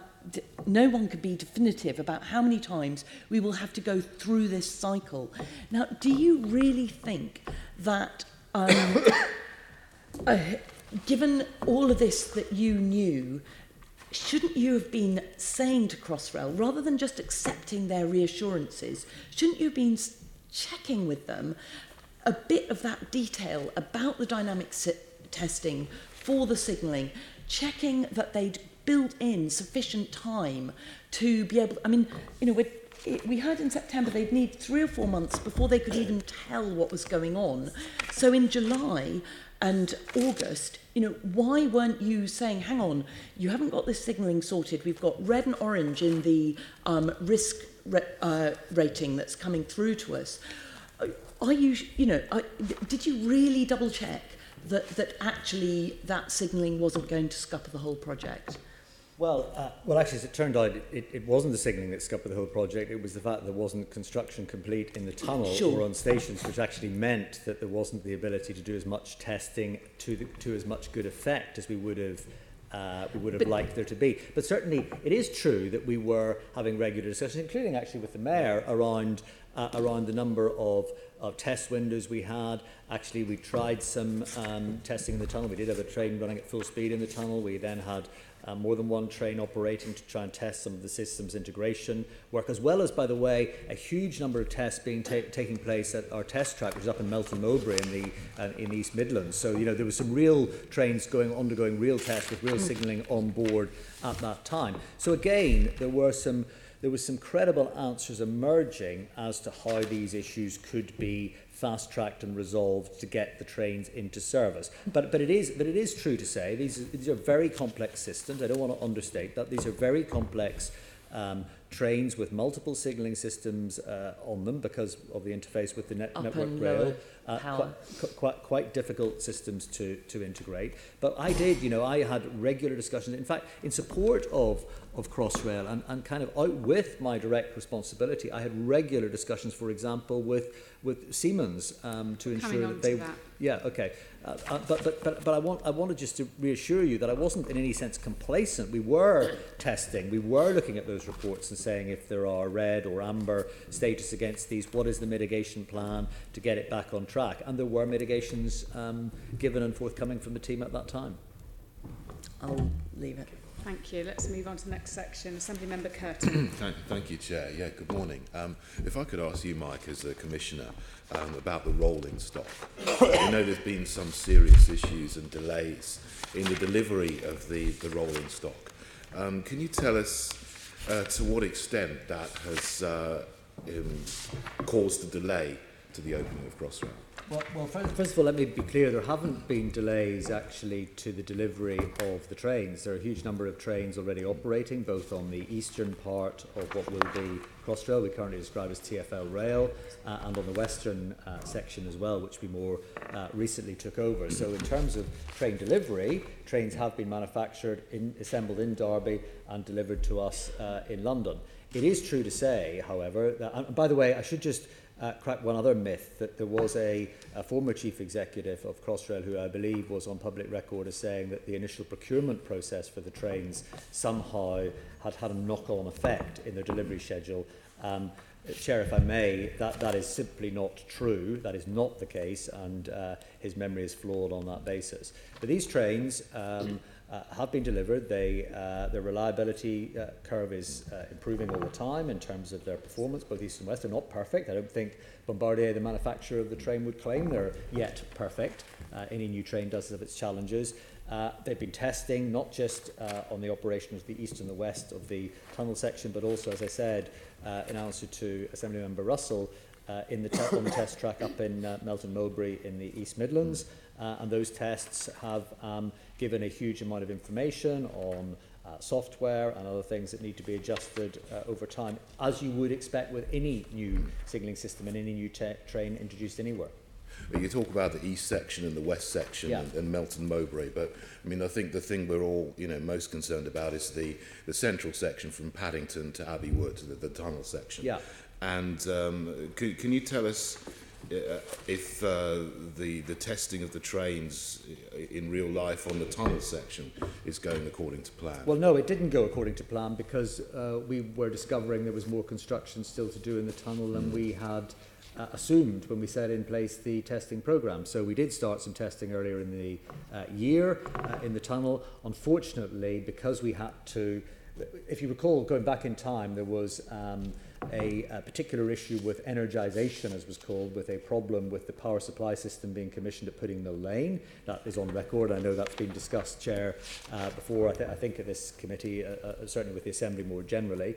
That caused some knock-on effects to the ability to turn the power on in the central tunnel section. Once we got into testing, there were other challenges that emerged, which meant that the effective trial operation, testing operation, had to be curtailed on some occasions because the construction people were still doing some work on things like emergency or permanent lighting, permanent ventilation in the tunnel, the passenger emergency walkways, some other infrastructure. So there was less effective testing than I would have liked. And that just meant that certainly there was more detailed conversations required both with Siemens and Bombardier, as the Chair says we'll get on to shortly, on the on how the integration of those systems would work. Now, I understand that Crossrail issued an adverse event notice to TfL. Yes. And the DFT as well in 2017. Yes. Can you tell us a bit more about that adverse event notice and what was your response to it as TfL? So that adverse event notice, and I'll just have to check where I can find it in my pack, but yes, so, sorry, thank you. So that adverse event notice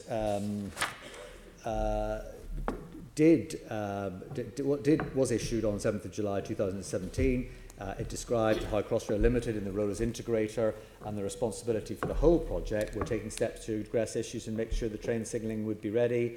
But as I say, the train programme, Bombardier have now built 57 trains and they're they were ready to undertake dynamic testing just as soon as the infrastructure was available for them to do so.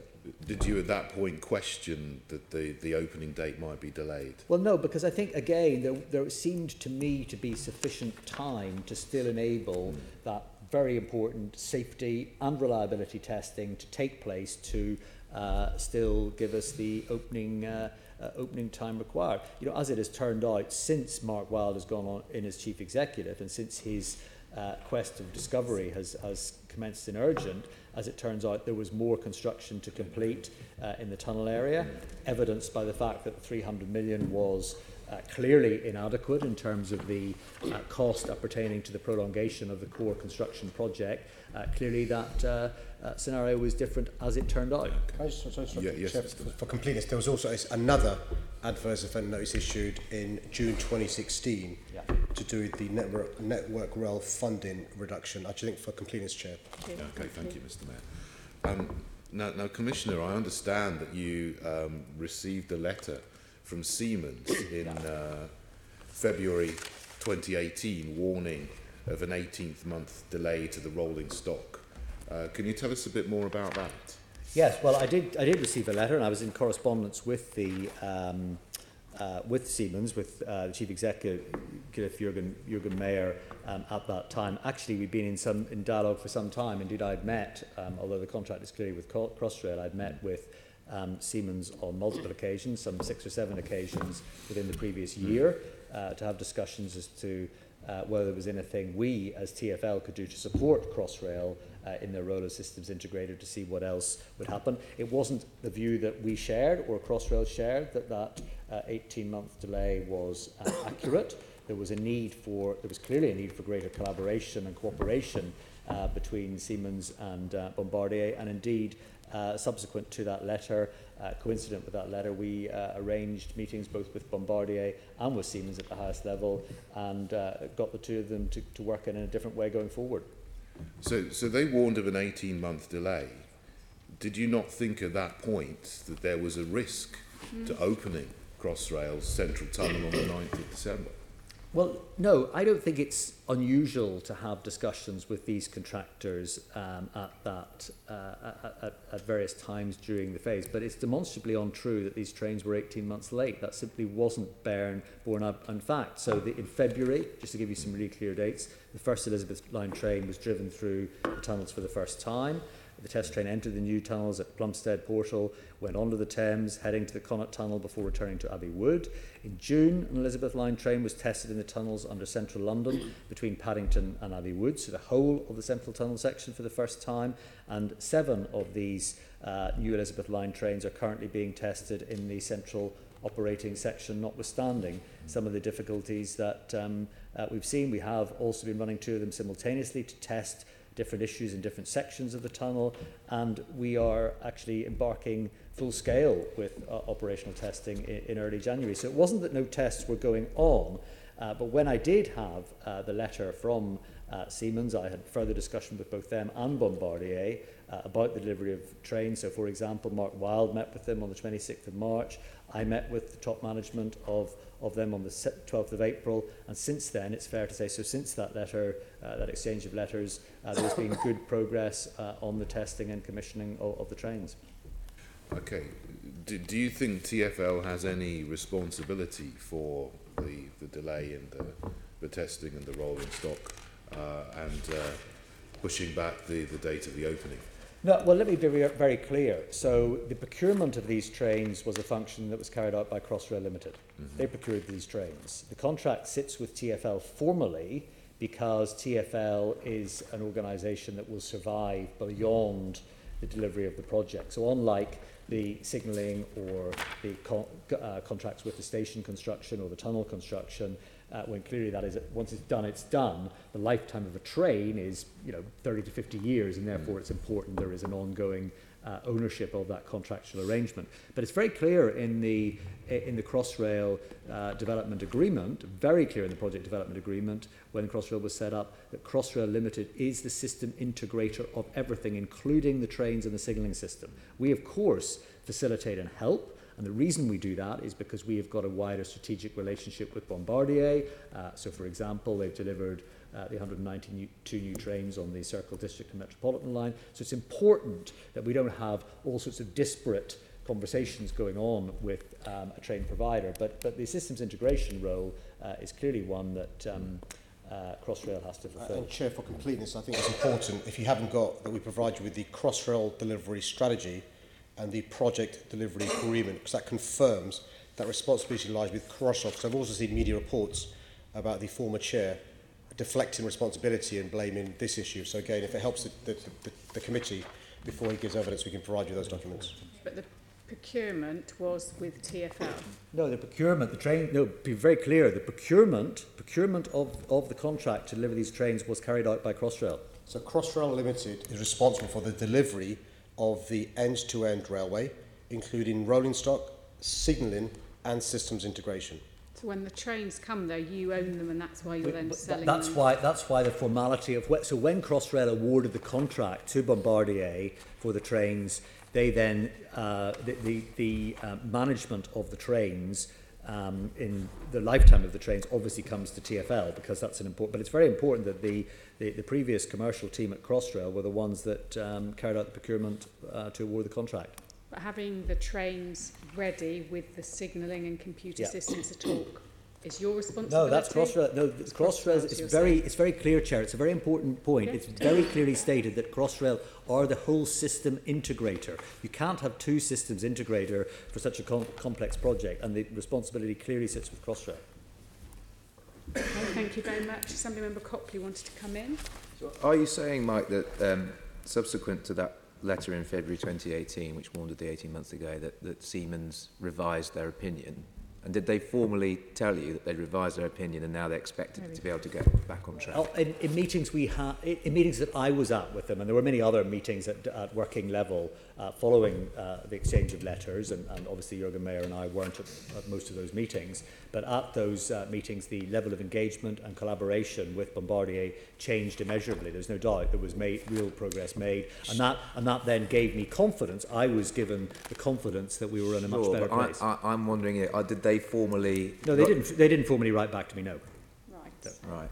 That's Okay. That's interesting. Could we see the correspondence from Siemens to you and subsequent correspondence from yourself? Yeah, of course, and also I can give you, if it'd be helpful, Chair, I'm quite happy to do this, a list of the occasions I met with Siemens, and actually also the list of times I've met with Bombardier over the last year, specifically on Crossrail matters, including a meeting when I was out at a conference in Canada last year, including the executive chair of Bombardier coming at my suggestion to meet with the mayor in his office here, and including my meetings with the chief executive of Bombardier when he came over from Montreal, including regular 4 weekly phone calls that I've had with Bombardier, right the whole way through to ensure that they are, even insofar as the systems integration is a responsibility of the project, I have been doing my absolute level best throughout this project to ensure that I support in whatever way I can.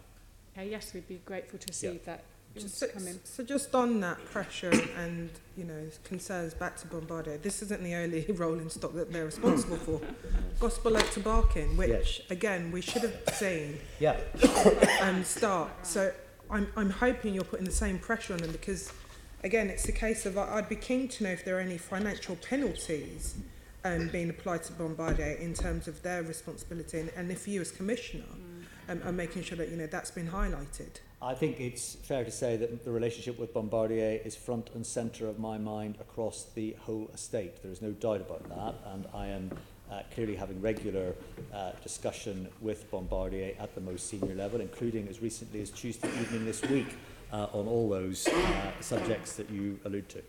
Just to reassure you, I was whispering to the Commissioner not to put him off, but I'm also engaged in some of this work that the Commissioners are, yes, you are. for the reasons you said. Thank you. Thank you. Right, let's move on to look at transparency and governance, and Assemblymember Bailey. Good afternoon, Mr. Brown, Mayor. I'm going to talk about transparency and governance. I'll just start with you, Mr. Mayor. What improvements have been made to the way Crossrail is being governed and overseen? So perhaps should I take Can I start with the Mayor? Oh, sorry. Come to you. Okay. Well, firstly, we have a new chair and deputy chair. The chair starts formally, I think, first or second week of January. And the deputy chair also starts, I think he may have started, the deputy chair as well.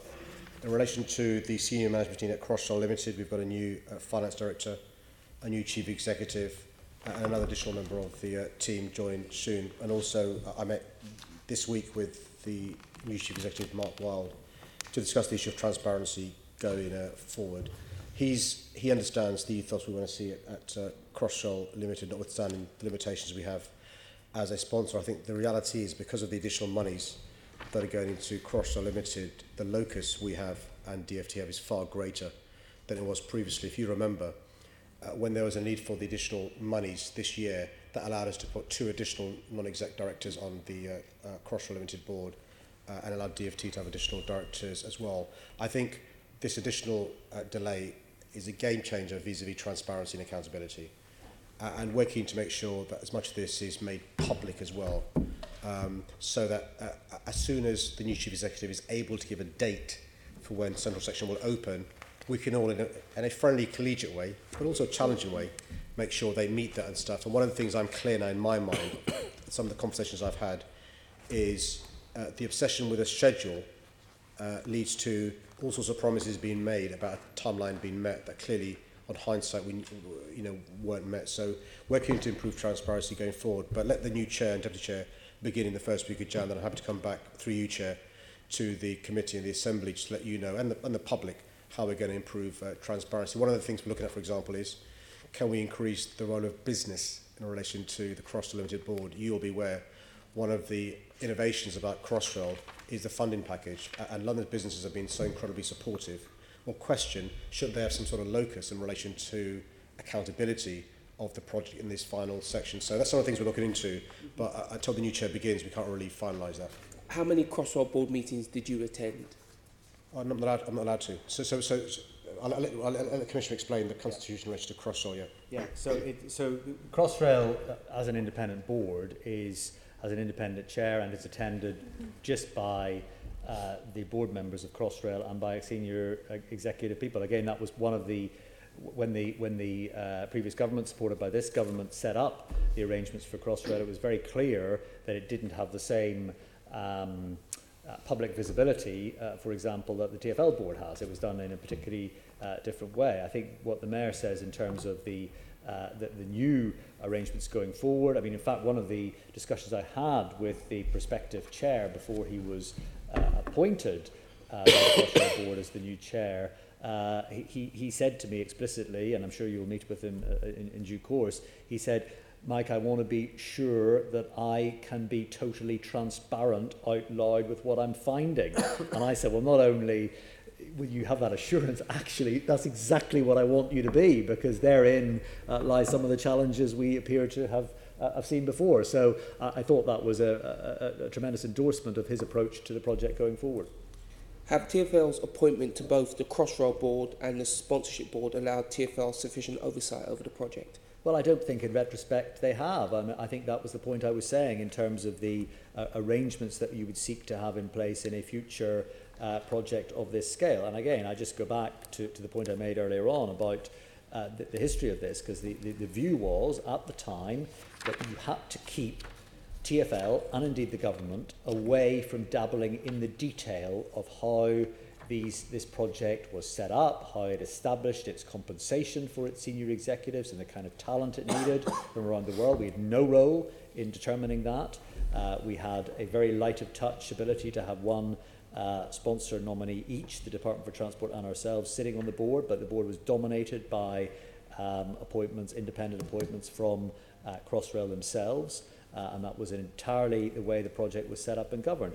And I think, therefore, with the benefit of hindsight, and bear in mind, a year ago, if we'd been sitting having this discussion, I don't think there are many Assembly members here or many people in the audience here who would have said that that was a flawed model. As it turned out, there were clearly some shortcomings with that model that didn't necessarily allow the, as effective as might have been, oversight with the sub-programme level reporting up to that board and being scrutinised appropriately. But that's not to say that there wasn't the intent wasn't a laudable one to start with. But be it as it may, given the constraints we have now around the setup, is there anything additional we can do? What will be different going forward so we don't have this situation at the end of 2019 in August? Well, the difference is, so there's a new chair endorsed by the Department for Transport and ourselves. There's a new deputy chair endorsed by the Department for Transport and ourselves. There's a new chief executive in Mark Wilde, who is a signal systems integrator engineer by background. That's his role. That's what his background is. And he is, again, endorsed by ourselves and the DFT. There's a new finance director endorsed by ourselves and the DFT. And I know Mark is about to appoint a new, what he calls systems integration role, of someone with huge international renown and experience in doing that systems integration work as well. So I think the whole tenor of the way that they will report and the way that they will hold themselves to account, both as an executive team and with the scrutiny of the board. And as the Mayor earlier reminded you, we now have 2 additional TfL board members in place. Anyone who knows Nelson Ogushakin or Anne McNeil will know that their capacity to delve into detailed questioning of the executive team knows no bounds. I know that myself because I sit on the TfL board. So I welcome that hugely. That level of scrutiny is very important in these types of organisations. And that is also true, by the way, of the Department for Transport's new nominee, somebody called Andy Pitt, who's their new nominee on the board. He's got huge experience on signalling systems as well, and I know is already proving invaluable in his questioning and clarity that he's asking from the chief executive and his team. So I think we're in a very different situation of openness and transparency than unfortunately we seem to have ended up in the last few months. Mayor, are you happy that you'll have the ability to be all over the detail in this? Because listening to the conversation going forward, we've had this concept of what we're concerned about and what the actual facts on the paper, but no mechanism could pick them up, it seems like. So are you happy now that going forward, you have the personnel? It sounds like Mike's very happy with the people, but is there anything in the mechanism, the procedure, that will allow these things not to slip through? Well, I think you're only as good as the information you're given. One of the key things the Secretary of State and myself are keen to ensure going forward is we can have confidence. That's why the KPMG report and the NAO work is so important, and the work of the Transport Committee. Because what you're doing is not simply going backwards for the sake of it. I'm hoping you're going backwards with a springboard to how we improve during the final stretch to just finish off some of Bacon's marathon metaphor. In the final stretch, we get things right. And so we're hoping the combination of your work, NAO, and KPMG gives us the reassurance that we've now got mechanisms in place going forward. But also, one of the key things about lessons learned is, look, nobody wants to, necessarily, gratuitously point fingers, but we need to find out what went wrong. How it is we got to the position that we have to. And so, with those caveats, I'm confident we can finish this project. And one thing I would say, so I don't want an impression to be given that there aren't tens of thousands of amazing men and women working this fantastic project, and it's not their fault. We are where we are. That's why it's important that we learn the lessons from the recent past so we can finish this project and be proud of what will be the greatest piece of infrastructure we've built in the last 100 years, and will be an asset that lasts for another century. I don't doubt that's right, but Mike, I put the same question to you. because you were given warnings by your own staff that you were reluctant to act on, or you were given a warning by the board of Crossrail that made your staff's warning to certainly the actions you took irrelevant. Where's the change? If somebody from TfL comes to Mike Brown now and says, I'm worried, will something different happen to what happened before? I think, as I said to you, it is appropriate there is the right type of chief executive for the right phase in the project. So Simon Wright, and again, I should place on record, actually, he is an exemplary public servant who has obviously had a difficult few months, but actually his track record of delivery and the Olympics and everything else is really superb, and he's managed the transition because he was planning to leave the project, as the Mayor said, at this point in any event. But he's a construction guy. I mean, he would acknowledge that himself. Mark Wilde is going in as a systems integration, signalling, with knowledge of the signalling system.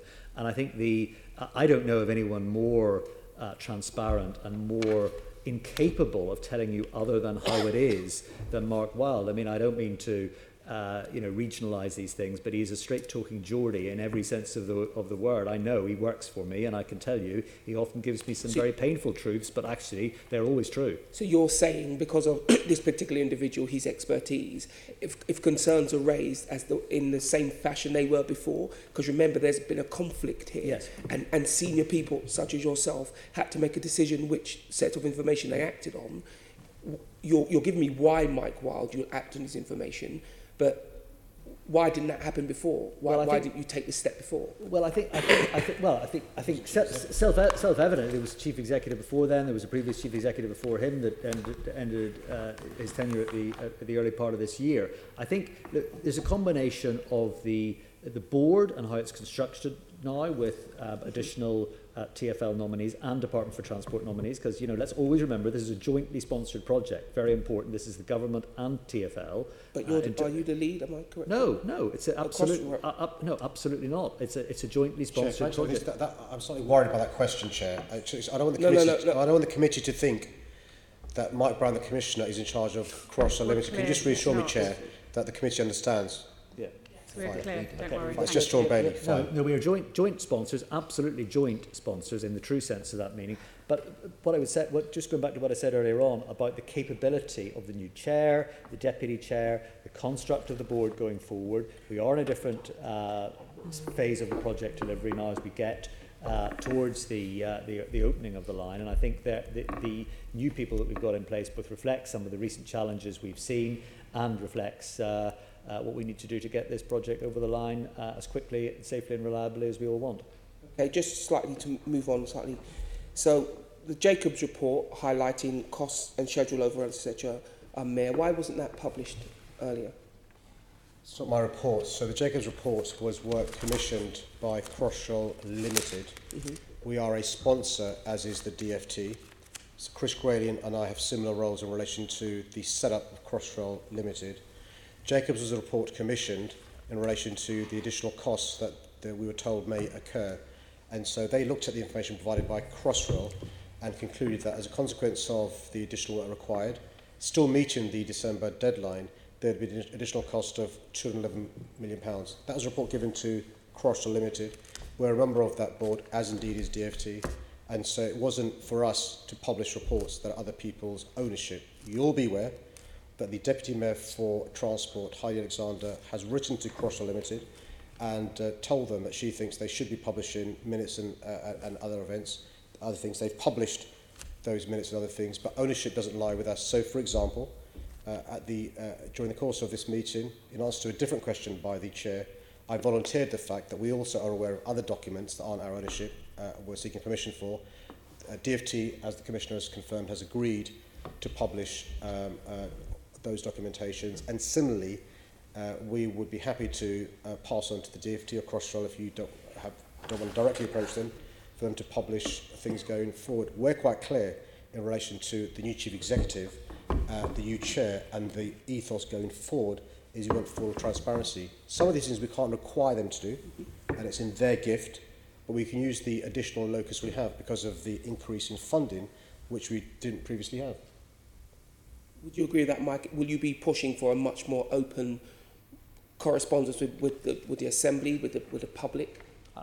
look, I think, as I said, I don't wish to repeat myself, Chair, but as I said, the new Chair is adamant that his approach will be about being transparent and open with where we are on the programme and its challenges and its dates. And indeed, Mark Wilde has gone on the record, as I understand it, by saying that he wants a little bit more time, I think quite rightly, to ascertain the actual likelihood of delivery dates going forward. I think that's quite appropriate. You wouldn't expect somebody who's been a chief executive for 4 weeks to categorically sign in blood of a particular date, and I think that's that spirit of transparency and granular, detailed digging away into this is very important, and I look forward to that being shared, of course, with yourselves as London's key elected representatives. For the benefit of hindsight, this is both of you. Is there anything in particular you'd have done differently, you would hope will work out differently in the future? I think I've talked about some of the governance issues that you would wish to put in place possibly for a new project of this type. So if we were, if I'm still around and we get to Crossrail 2, which I know you will all be advocating with, and I'm sure you will be having discussions with the Chancellor and others in advance of the spending review next year to ensure that Crossrail 2 continues to get the support that it needs going forward. I think I would want to make sure that the governance arrangements up front for such a project reflected the learnings we've had from here. Mayor, anything you'd add? Or? There must be things we could have done differently by virtue of the fact that we won't meet the December start date for Central Section. I'm looking forward to seeing the Transport Committee's report, the KPMG report and the NAO report to see what those are. Okay, thank you. When can we expect to see the KPMG report? I think it's in draft form at the moment, so it'll be early in the new year, is my understanding. We'll get that to you as soon as it's published, obviously. Okay, yeah. Thank you. And can you clarify when the new chair and deputy chair are actually in post? So I know about the chair, actually. Sorry, I was going to cut across the mayor earlier, but it's more than my job's worth, probably. So 14th of January for the new chair, and I believe the deputy chair has started immediately. I'm just looking the deputy chair's already started? Okay. Yeah. So it might beginning of January. I'm just being mouthed, beginning of January. What date in January? The first working day back, which is the 2nd. 2nd of January. Yeah. That's very helpful indeed, because we're obviously wanting to see them at our meeting in January, so that's very helpful. And one thing I just wanted to pick up on this is just, you appoint people to the board of Crossrail from TfL, DFT. How do they report back? Because that's the thing, if you're sitting on a board from an organisation, then you think something's not right, and you could say Mark Wilde had flagged this. How's that working? How's that going to work in the future so it's improved? I'll let Mike come in, but it's just worth saying this, Chair. Soon after I became mayor, we started having, for the first time as a specific agenda item at TfL board meetings, Crossrail. Because though the numbers sound 80% finished, 90% finished, 92% finished, but as some member Copley said, it's the end stage that is crucial. So just as far as the public's concerned, at the TfL board meetings, before we had 3, we only had 1, Mark Wilde would, in addition to Terry Morgan, give us an update in relation to what's happening. And so every board meeting, there'd be those updates. There are 1 or 2 occasions, and you could check how many there were, where there were contractual issues and issues of litigation which may have gone into the private session. But otherwise, in a public space, that's when they were discussed. Separately, there's a subcommittee of TfL, which Mike will talk about in a second, where they were discussed as well. And on top of that, I receive a weekly report from Crossrail Limited over and above what I was being told was happening in the board meeting. It's worth reminding ourselves that it's only in July, so literally very shortly before we discovered December wouldn't be met, literally a month before, that the additional 2 members from TfL joined the Crossrail board. So I don't want any pressure to be created that for the last 10 years there have been lots of cross of TfL people on the Crossrail board. Yeah, no, I think that's correct. And I think it's also true to say, unfortunately, in the last month or so, because we've been in the final stages of getting to the funding package that we've ended up getting, there have been certain parts of the TfL board meetings or subcommittees of those boards where it, because of conflict of interest points, it wouldn't have been appropriate for those board members to remain round the TfL table. Yes. But I think that's, because that's now behind us, Chair, I think it's really important that we have that sort of open public discussion at the TfL board, and there's no reason why we shouldn't have that with the proper contribution both from the new chair, the new chief executive, however the new chair wishes to arrange the combination of the two of them, but certainly with the other two TfL board nominees sitting around the table and fully participating in the discussions as to where they think the project is and where the issues are. So that's almost like a formal mechanism to report back, because that Absolutely. feels to me like the missing loop from before. It was Daniel Moylan for several years, and then it's been Mark Wilde. Yeah. How were they reporting back any issues? Yeah, well, I think again that's a having this additional capacity on the board, and having therefore, if you like, between the DFT and ourselves, almost a majority hold now on the board compared to where it was before. You know, there was a huge number of former board members who, and I can't give you the exact number, but there were board members who left in July, coincident with the arrival of Nelson Ogoshakin and Anne McNeil and Andy Pitt from the DFT. So there's been quite a change around in-board construct and membership, and that does change the dynamic quite significantly. Assembly Member Copley. Thank you. Yes, I mean, it kind of feels, and it wouldn't be a Transport Committee meeting unless I mentioned the Garden Bridge, but where TfL's oversight of arm's length bodies has left something to be desired. I'm just thinking going forward into the future, and obviously we all hope to see Crossrail 2 delivered at Bakerloo Line Extension. Could and should TfL deliver these directly rather than via arm's length? And I should say as well, it also makes it more difficult for us to scrutinise, because where we can compel TfL documents and officers to appear before us, we have no power to do that over Crossrail. Look, I think it's a really well-made point. I'm not sure I can give you a properly thought-through answer right now, but I think you make a really compelling point, and certainly having the locus of control in the way that I described the other projects we've had control. Unfortunately, throughout that long career that, you know, when Florence was about 2 when I started, that I have seen all sorts of iterations of how to deliver transport projects in this capital, including the PPP and the underground and other things. So I'm pretty bruised by some of these scars.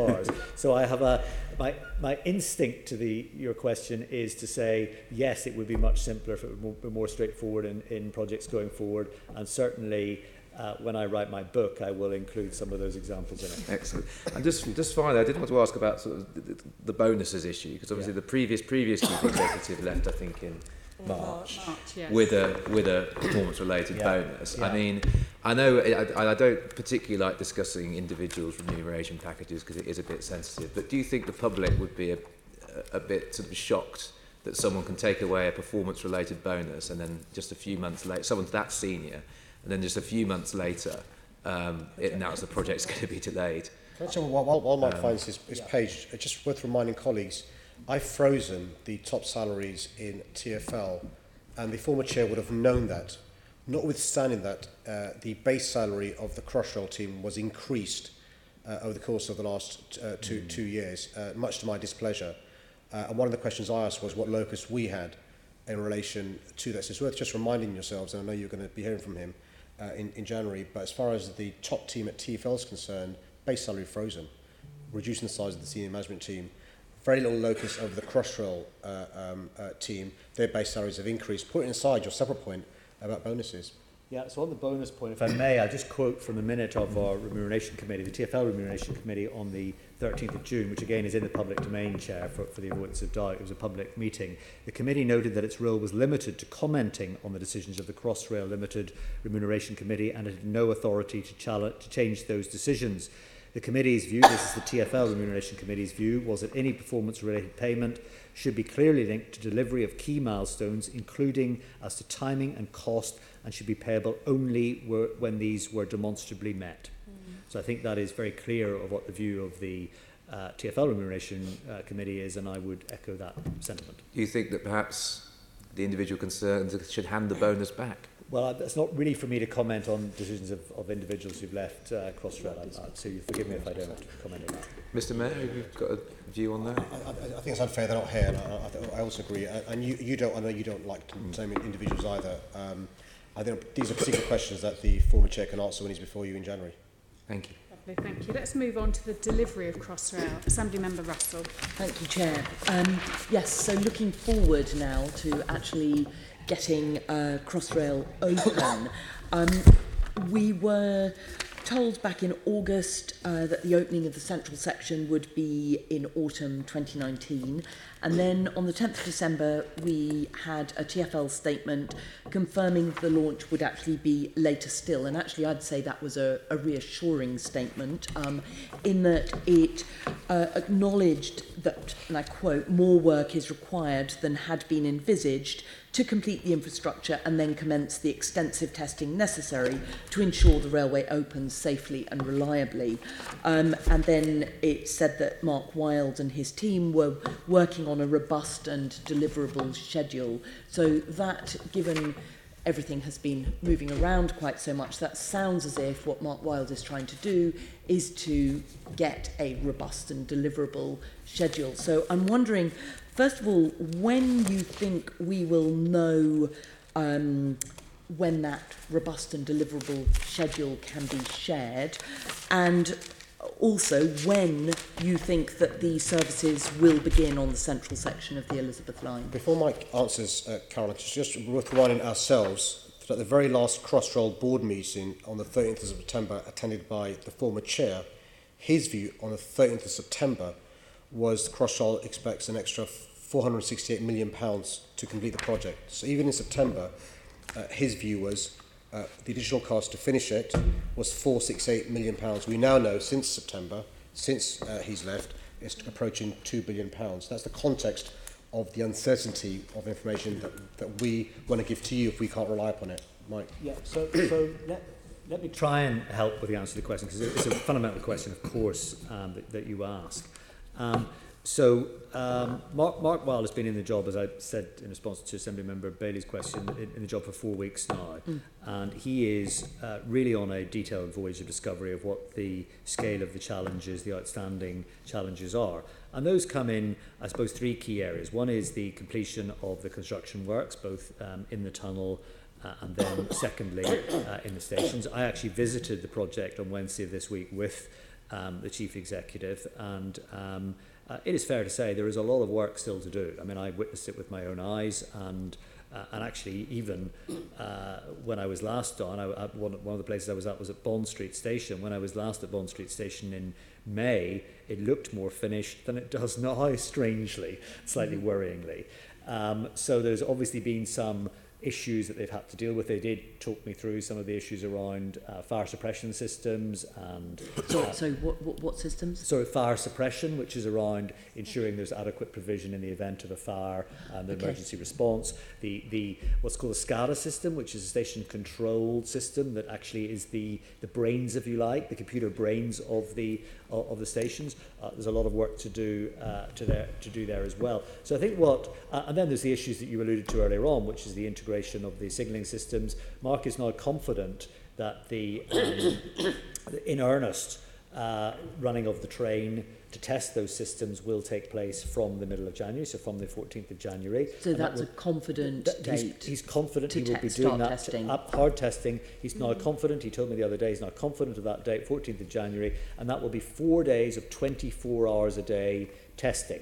There'll then be 2 days where you have to turn off the power and you have to then do some remedial work on the tunnel area, because there still is work to be done, but the decision is you do 24 hours, 4 days a week flat out. You then do the 2 days of construction, flat out do that, and then there's 1 day of sort of tweaking around with some of the systems to then get you ready in response to those 2 previous pieces of work, ready for the next phase of 4 days, 24 hours a day testing. So how long does that cycle continue? Well, so that's the obvious next question. So I was just coming to that, if I may. So obviously, until you've started getting into that process in earnest, it is quite difficult to be either categoric about how well it's going, or even to assume how well it's going, because these are extraordinarily complex, multiple lines of software codes and interfaces, not just the train, by the way, but the stations as well. Yep. There's a lot of temporary cables. You know, there's a cable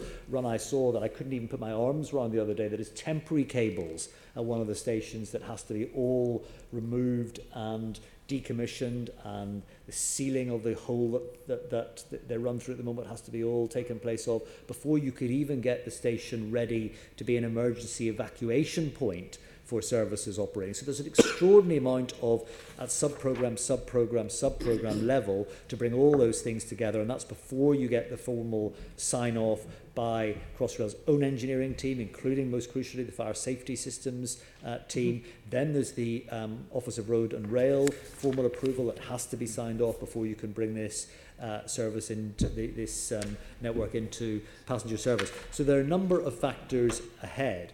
And I've no doubt that you will be seeing Mark Wilde in his new capacity as a committee in due course. But it wouldn't, given that he has not been able to give an indication of when he can be certain to give you a date, or when he can be giving you an indicative timeline as to when he will have that date, it would be remiss of me, I think, to second guess him on that. I have to, and I know the Mayor is keen to, as are the Department for Transport, keen to ensure that the grip of this programme, the grip of this project and all its constituent sub-elements parts are properly in place before we go out and about and put other either extraordinarily pessimistic or extraordinarily optimistic dates. We have to have something that's realistically achievable. Of course, but are we talking about weeks or months or years of this programme of 4 days on, and 2 days of construction and 1 day of fixing? I'm not, Chair, trying to dodge the question, but I can't answer that categorically, because if there are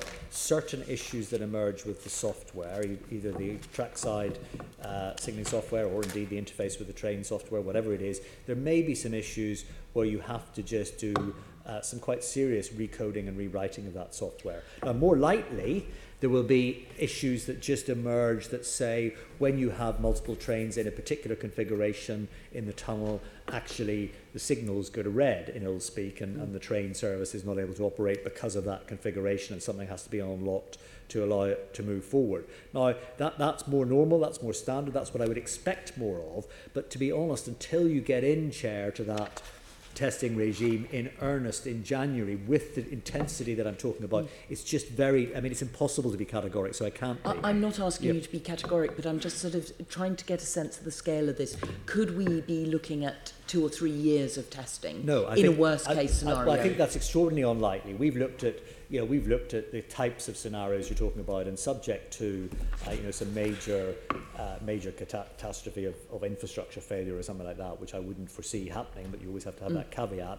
I wouldn't think there'd be anything like that length of time. Okay, and so at the moment there is no estimated time of opening the central section. Is there do you have a hope of a time by when you will be able to share a predicted opening date?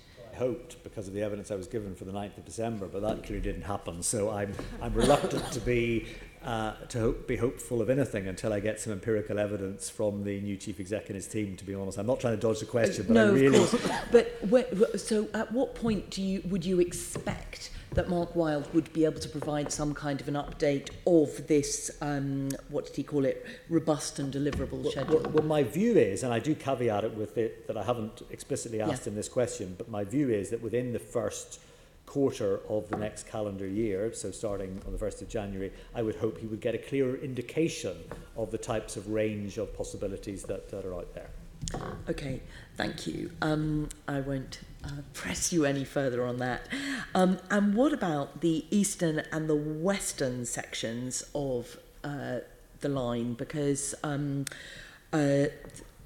yes, what can you say about those? So just to, again, for the benefit, and you will obviously know, but for the benefit of other Assembly members who may be less familiar with this, the eastern section is described as stage 4, which is the connection from Shenfield into the tunnel via Liverpool Street. So rather than at the moment where the services from Shenfield stop at Liverpool Street, the high-level station, this would be the connecting them into the tunnel. That's stage 4. And my view is it will need several months after the commissioning of the central tunnel section to allow that new service to connect from the east, and then there will also follow a new connection ultimately from the west, from Maidenhead, Reading and Heathrow into the low-level station at Paddington. Now, On the Western one, we have been working constructively, and it was part of actually the agreement we came to with the Department for Transport on the funding package. We have been working around the possibility of taking over, as had originally been scheduled, the Great Western services, stopping services into Paddington from the west, coincident with the normal timing, which would have been next December. But that doesn't mean they'll be able to run into the tunnel then. It just means that TfL services will take on that line of route. That's something obviously Great Western had planned to happen anyway. The caveat for both the east and the western connections is, and it was alluded to by somebody earlier on, Chair, forgive me if I forget exactly who, around the challenges with the timetabling on Network Rail. The new Chief Executive of Network Rail and I have met on many occasions since him taking up his position, and he is quite rightly concerned that we make sure that changes to, or that any new programme that emerges from Crossrail, of course, is able to be properly planned and properly implemented in terms of the new timetable. And having sat on the ORR's advisory panel in reviewing the timetabling process that shortcomings that happened earlier on this year, I can only echo that sentiment. So he and I are absolutely aligned, and indeed the Mayor asked to meet the new Chief Executive of Network Rail last week, and we had a discussion on that basis The as well. point he made, which you'll find amusing, Chair, is obviously we want to make sure we can believe your predictions when it comes to timetabling for obvious reasons, and so he's quite keen to make sure the information he gets is accurate. Yeah. And will the new funding settlement cover all the work that Network Rail has got to do? Because we there's a lot of stuff that Network Rail are due to be covering. We had a whole list: driver-only operation, CCTV installation on the West Outer stations, traction power upgrades, final connections for signalling control, telecommunications elements required for this, where their infrastructure interfaces with the central section of the Elizabeth line. So yes, sort of, is Network Rail going to be able to deliver all of this, and does the funding that's been sorted out, does that cover them to do that? Well, no, to be clear, the funding that we're talking about here is entirely for our infrastructure, which is the central tunnel section. So the Department for Transport and Network Rail are responsible for delivering the programme both for the eastern stations and the eastern enabling works, as you rightly describe, as well as on the west. So that's a very important point, and clearly Network Rail will continue to pursue that work. Indeed, I know there is a lot of enabling work happening on the western stations over the Christmas period, where they, as I understand it, have a shutdown of some services into Paddington to facilitate, amongst other things, some of that work. So, but no, it's a separate funding stream that they have, and that relationship is directly between them and the government. And are you aware that there are problems with the amount of money they've got, or do you think they've got that their relationship with government is? Well, look, I'm confident they're continuing to talk these things through with the government. Clearly, they change control periods. I think it's at the end of March they move into a new control period. So I've no doubt that those discussions continue to happen with government. Mm-hmm. And then finally, we were told in September by Terry Morgan that Network Rail had failed to deliver the work that it had been contracted to deliver by Crossrail. Now, you, I think, told the TfL board, Mike, that Mike Brown told the TfL board, yes, that you had subsequently had several positive meetings with Network Rail to discuss delivering the remaining work. But Crossrail's update to the committee at the end of November did state that Network Rail needed more money to deliver it. So you can't say any more on that. I can't. I mean, I know they've got some ongoing discussions with government. Clearly, I will support those discussions in whatever way I can, even though, as you rightly point out, the relationship is between Network Rail and the government. If they don't get the money that they need, then how does that impact on the overall Crossrail delivery? Well, let me just distinguish two things. I'm very confident they will get the money they need, and they have the money secured for the core trackside and signalling work to allow the operation of the train service. I think what has been more challenging is the full works around all the capacity improvements needed at the stations, particularly on the west, as I understand it. Now, there's a difference between, so again, just distinguish within that, they know how important step-free is. Step-free access is absolutely fundamentally important to this project. They know how important that is. They're doing quite a lot of enabling work on the stations this year to prepare to deliver that. But I think they do still have some challenges in all of the work required to finish all of those stations in their entirety. And I'm not sure they've got the total answer to that yet, but I know they're continuing to work on it. And I meet with the Chief Executive of Network Rail every 4 weeks, and it's always on my agenda. Great, because I think for Londoners, step-free is absolutely fundamental and to this for the ones who he understands that fully. And in fact, in another context, he's setting up. I know some new mechanisms to more effectively assess the reliability of lifts and other services on the network rail estate more broadly. So he's this new chief executive is absolutely fixated with ensuring this is delivered. Thank you. Thank you. Can I just pick up a couple of things? So we're going to come on to funding. Actually, I'll leave it for Tom to pick something up. I'll come in under that. One of the things about delivering Crossrail is nowhere else in the world would they try to deliver a scheme where you've got 4 different signalling systems that you have got to talk to in different ways of supplying the power. It's very British that we're trying to deliver this. Are there any examples where different signalling systems are used? And is it actually possible that you can get all of this software to talk to each other?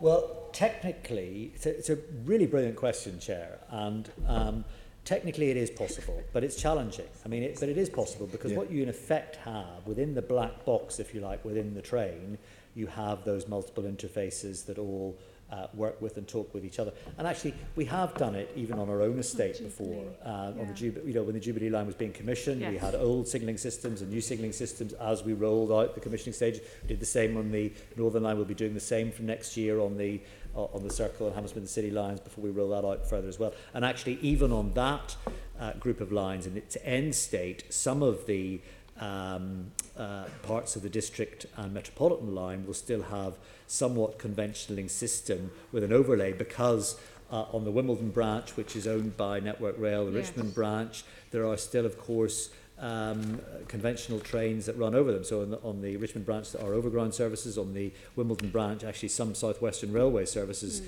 do operate on that branch as well. And then the Metropolitan line to the north, the Chiltern Railways operate over. So there are examples of this. This is a complex example, you're quite right, but I do believe it's achievable. Would I recommend it for Crossrail too? Almost certainly not. That's helpful, lovely. Right, let's move on to funding, Tom. Brings us nicely on to funding, actually. Yes. Mr. Mayor, are you confident now that Crossrail is fully funded, that this funding package that you've agreed with DfT, this is it? I was confident in July we're fully funded. If you remember, the conversation I had with the previous chair was, is the Jacobs report accurate in relation to £211 million?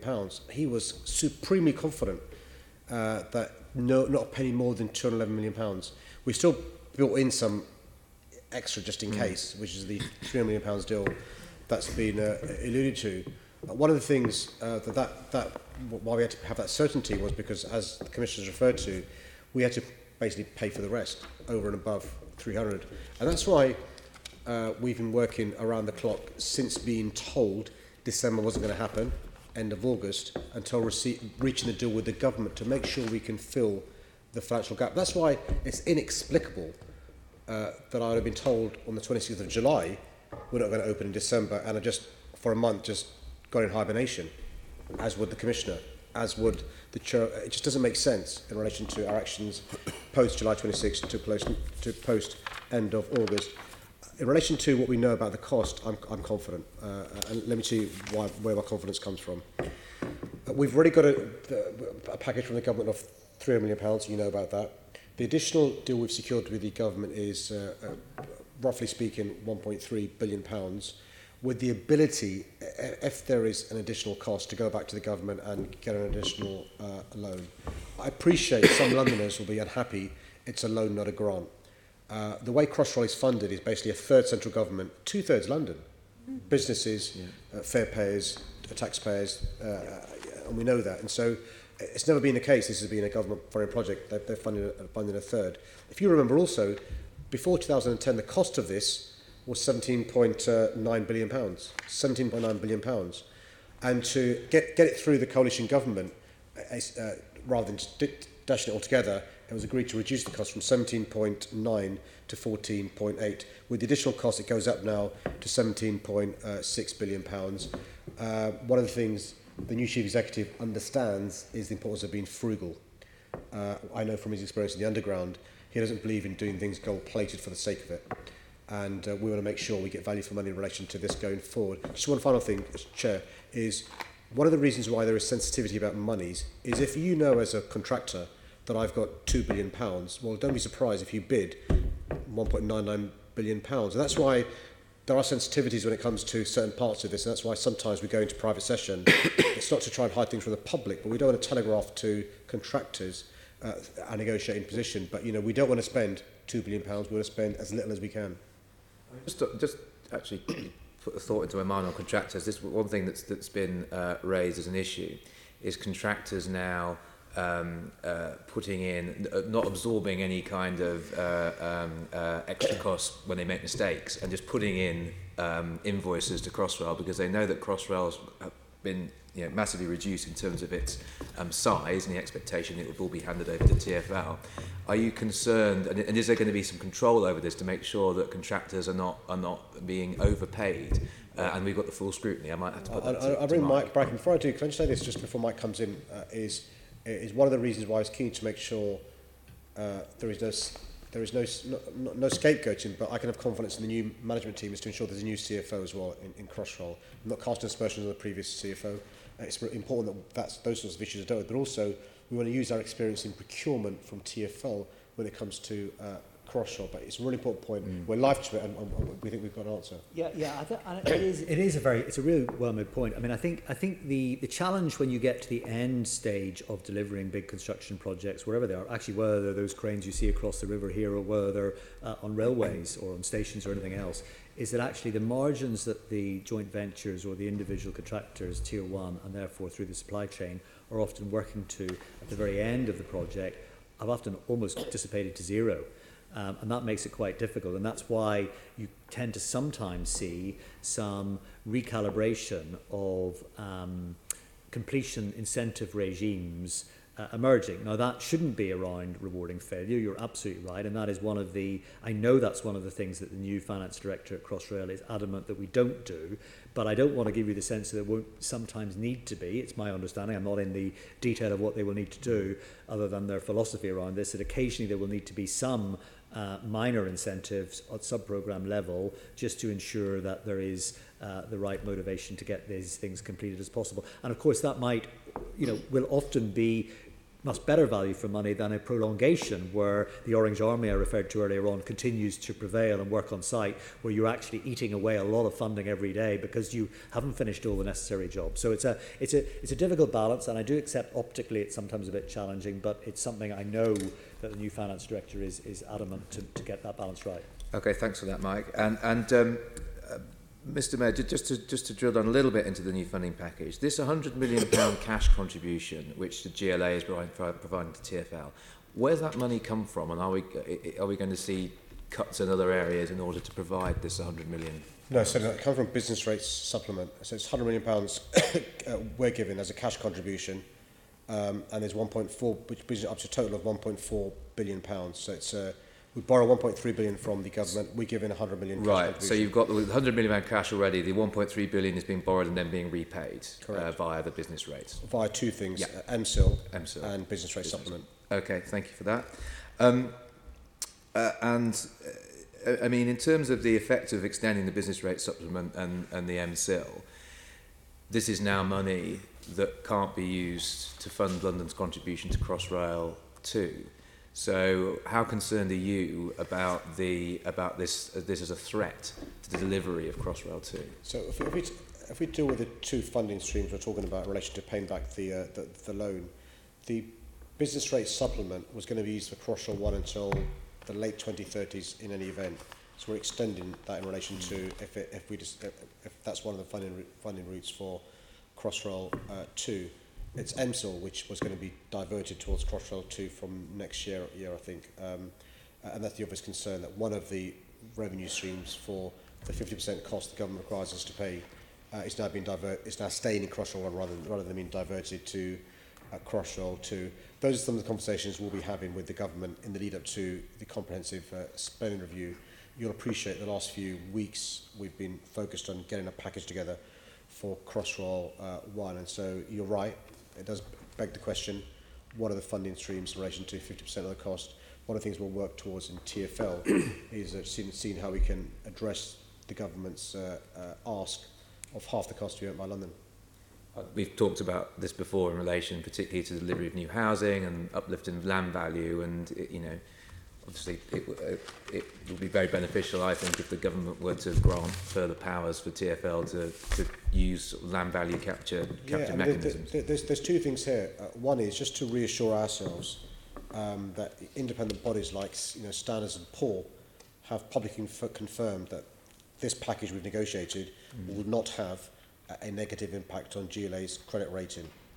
And this is fresh off the press from, I think, yesterday evening. So confirmation the deal we've negotiated is a good deal comes from Standard & Poor, and we wait for others. Second issue you raise is really important. Crossrail 2 is not simply a London imperative, it's a national imperative. Evidence of that? Look at the National Infrastructure Commission report, which says Crossrail 2 is crucial, not simply because some of our stations will come to a standstill if we don't have Crossrail 2, not simply because of the needs of housing in London, but you're right, Crossrail 2, if colleagues aren't familiar, is basically going to be southwest going up to northeast, will lead to hundreds of thousands of jobs and homes in and around and outside of London. That's why it's a conversation we've got to have amongst ourselves then with the government about getting a package to get Crossrail 2 properly funded. I think that'd be a huge mistake to, because of the delay with Crossrail 1, which is an asset we'll have for more than 100 years, by the way, to stop the work on Crossrail 2. We've got to continue planning for the future, and that includes big infrastructure projects. We need to fight this narrative that it's just London getting the money, particularly when we're having to fund the entirety of the cost overrun from Crossrail. Oh, absolutely, and that's why I say to our friends, outside of London, it is Londoners who've agreed to pay London that will be paying the increase in costs in relation to the delay. But actually, London was already paying 2/3 and some for the cost. That's why I always, when I can, give credit to the business community in relation to their support for this project. They can see the benefits in relation to this infrastructure project. And it's really important for us to realise, not put aside for a second the huge number of jobs the supply chain is creating in Crossrail 1. We benefit when the country does well, but the country benefits when we do well as well. Just finally, can I ask if the scope of Crossrail has been reduced at all in order to save money, or is it still as it originally envisaged? No, the plan is still to deliver it to its full scope. As I said earlier on to a previous question, clearly there may be some things that aren't fully there when it opens, but actually I don't think that will materially impact the experience of the train service through London. So it's still the intent to operate it fully as planned. Thank you. Okay. Thank you. Assembly Member Shah. Mike, this 2.15 billion increase in the budget constitutes something like 14% increase on the agreed budget for Crossrail. Do you trust that Crossrail have got their estimates right? And also, can you tell us what this additional money will pay for? And can you also confirm that you reckon there's adequate amount of contingency left so that there's no increase on the current additional budget requirements? Well, Chair, I can, through you, confirm an affirmative answer to all those questions. I do think this is the right arrangement to have in place. I think in terms of the fact that it's a grant from the GLA to TfL is materially important for TfL's finances, and as the Mayor alluded to with reference to the GLA, but it's also worth noting that Standard & Poor have come back and reported on the fact that the immediate pressures arising from the Elizabeth Line delay have been sufficiently addressed through the financing package, so they have responded positively to the deal that we've done with the GLA and with the government. The additional contingency that is required, I think it is important to be there to give that additional reassurance that were there to be some other unforeseen condition emerging, in line with the types of things I was describing to Assemblymember Russell to answer to her question earlier, that there is sufficient contingency to secure a direct loan facility from TfL with the government, so not through GLA, but a direct contingency arrangement. So yes, I do believe that it is adequate. So as I sit here right now, I do believe this financing package will deliver the completion of the project. But in terms of what the money is being spent on, well, again, to be clear, the cost of the trains is a fixed price contract. The train and the rolling stock depot at Old Oak Common, that's a fixed price, so there's no variation in the cost of that contract with Bombardier. But there clearly are some additional costs because of the prolongation of the works required in construction, both on the way side, that's the track side, that's in the tunnel itself, but very specifically within the stations where there are, and as I said, I was down there the other day, there were an awful lot of people in orange jackets doing an awful lot of work while I was down there. Clearly that is an additional cost that had not been foreseen had the line already been open. So, I mean, this is important because we don't have a great record in terms of delivering large constructional or infrastructure projects, both within budget, within time. It's important that we have the public with us on this, in spite of the budget increase, etc. There's not only reputational kind of aspects here at risk, but also embarking upon not only Crossrail 2, we got HS2 as well. Absolutely. So there's a huge amount here at stake in terms of those major projects which we must deliver. We believe in those, deliver within time, within cost. Because again, we're talking about huge regeneration and economic benefits that the projects will bring about. I absolutely, I couldn't have put it better myself, if I may say. I absolutely agree with you, and that's why, as the Mayor said, that the frugal nature of Mark, while he might not like the term, but the frugal nature of his management is really important, even as recently as this week. And it's a small point, actually, but it's important just to illustrate how seriously we're taking all this. We've shut down the Crossrail main office at Canary Wharf, and they're now integrated and sitting alongside my major projects team at our new offices at Stratford. That allows a more integrated approach to delivery, and all the teams are sitting in one area now within Crossrail, whereas they were spread all over this building at Canary Wharf previously. So all of that saves real money, as well as ensuring a much greater likelihood of effective delivery. Well, let us hope that we now have, or soon enough, have a final date for completion, yeah, as well as that it's completed within the new budget. Yeah. And then we can concentrate and look forward to both Crossrail 2 and HS2 projects. Well, thank you. Well, Chair, I agree, and I obviously recognise the need for this committee and the Assembly and everybody else to properly scrutinise some of the very important issues we've been discussing here today. But I do agree that when we get into the new, fresh year, that we really must be putting our minds and our energies, and certainly Mark and the team will be, on focusing on delivering this, which will still be, as you know, Chair, from your great experience, a fantastic addition to London's transport network, adding 10% of capacity in one fell swoop to London, adding the Berlin Metro in one go, being able to carry the whole population of Edinburgh every day. I mean, this is transformational. So I know that when we sit down again in a future date, I or my successor, whoever it is, I hope it's still me, will be talking in a celebration of the opening, which I hope you will all attend. Well, just final comment that I hope, like the Mayor has said, we learn lessons from this project to benefit for the future. Absolutely, and in fact, again, Chair, if I may, through you, to reassure you in that, it's not just lessons from these mega projects that are potentially going forward in the future, such as Crossrail 2, but I think it's also at the very granular detail of every project, and that's a really important philosophy and mindset that we will be employing urgently, of course. Thank you.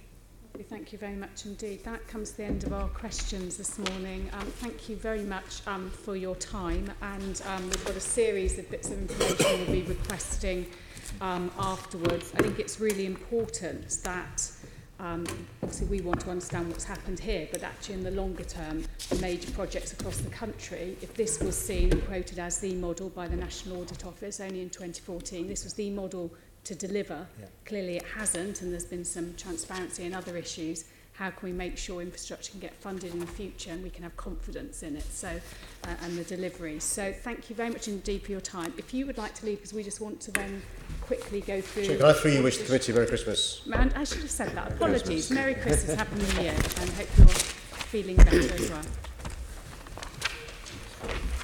Yes, so we just have lots of bits of information. Some members, can we note the report and the discussion we've just had? Agreed. Right then. And can I ask the committee to delegate in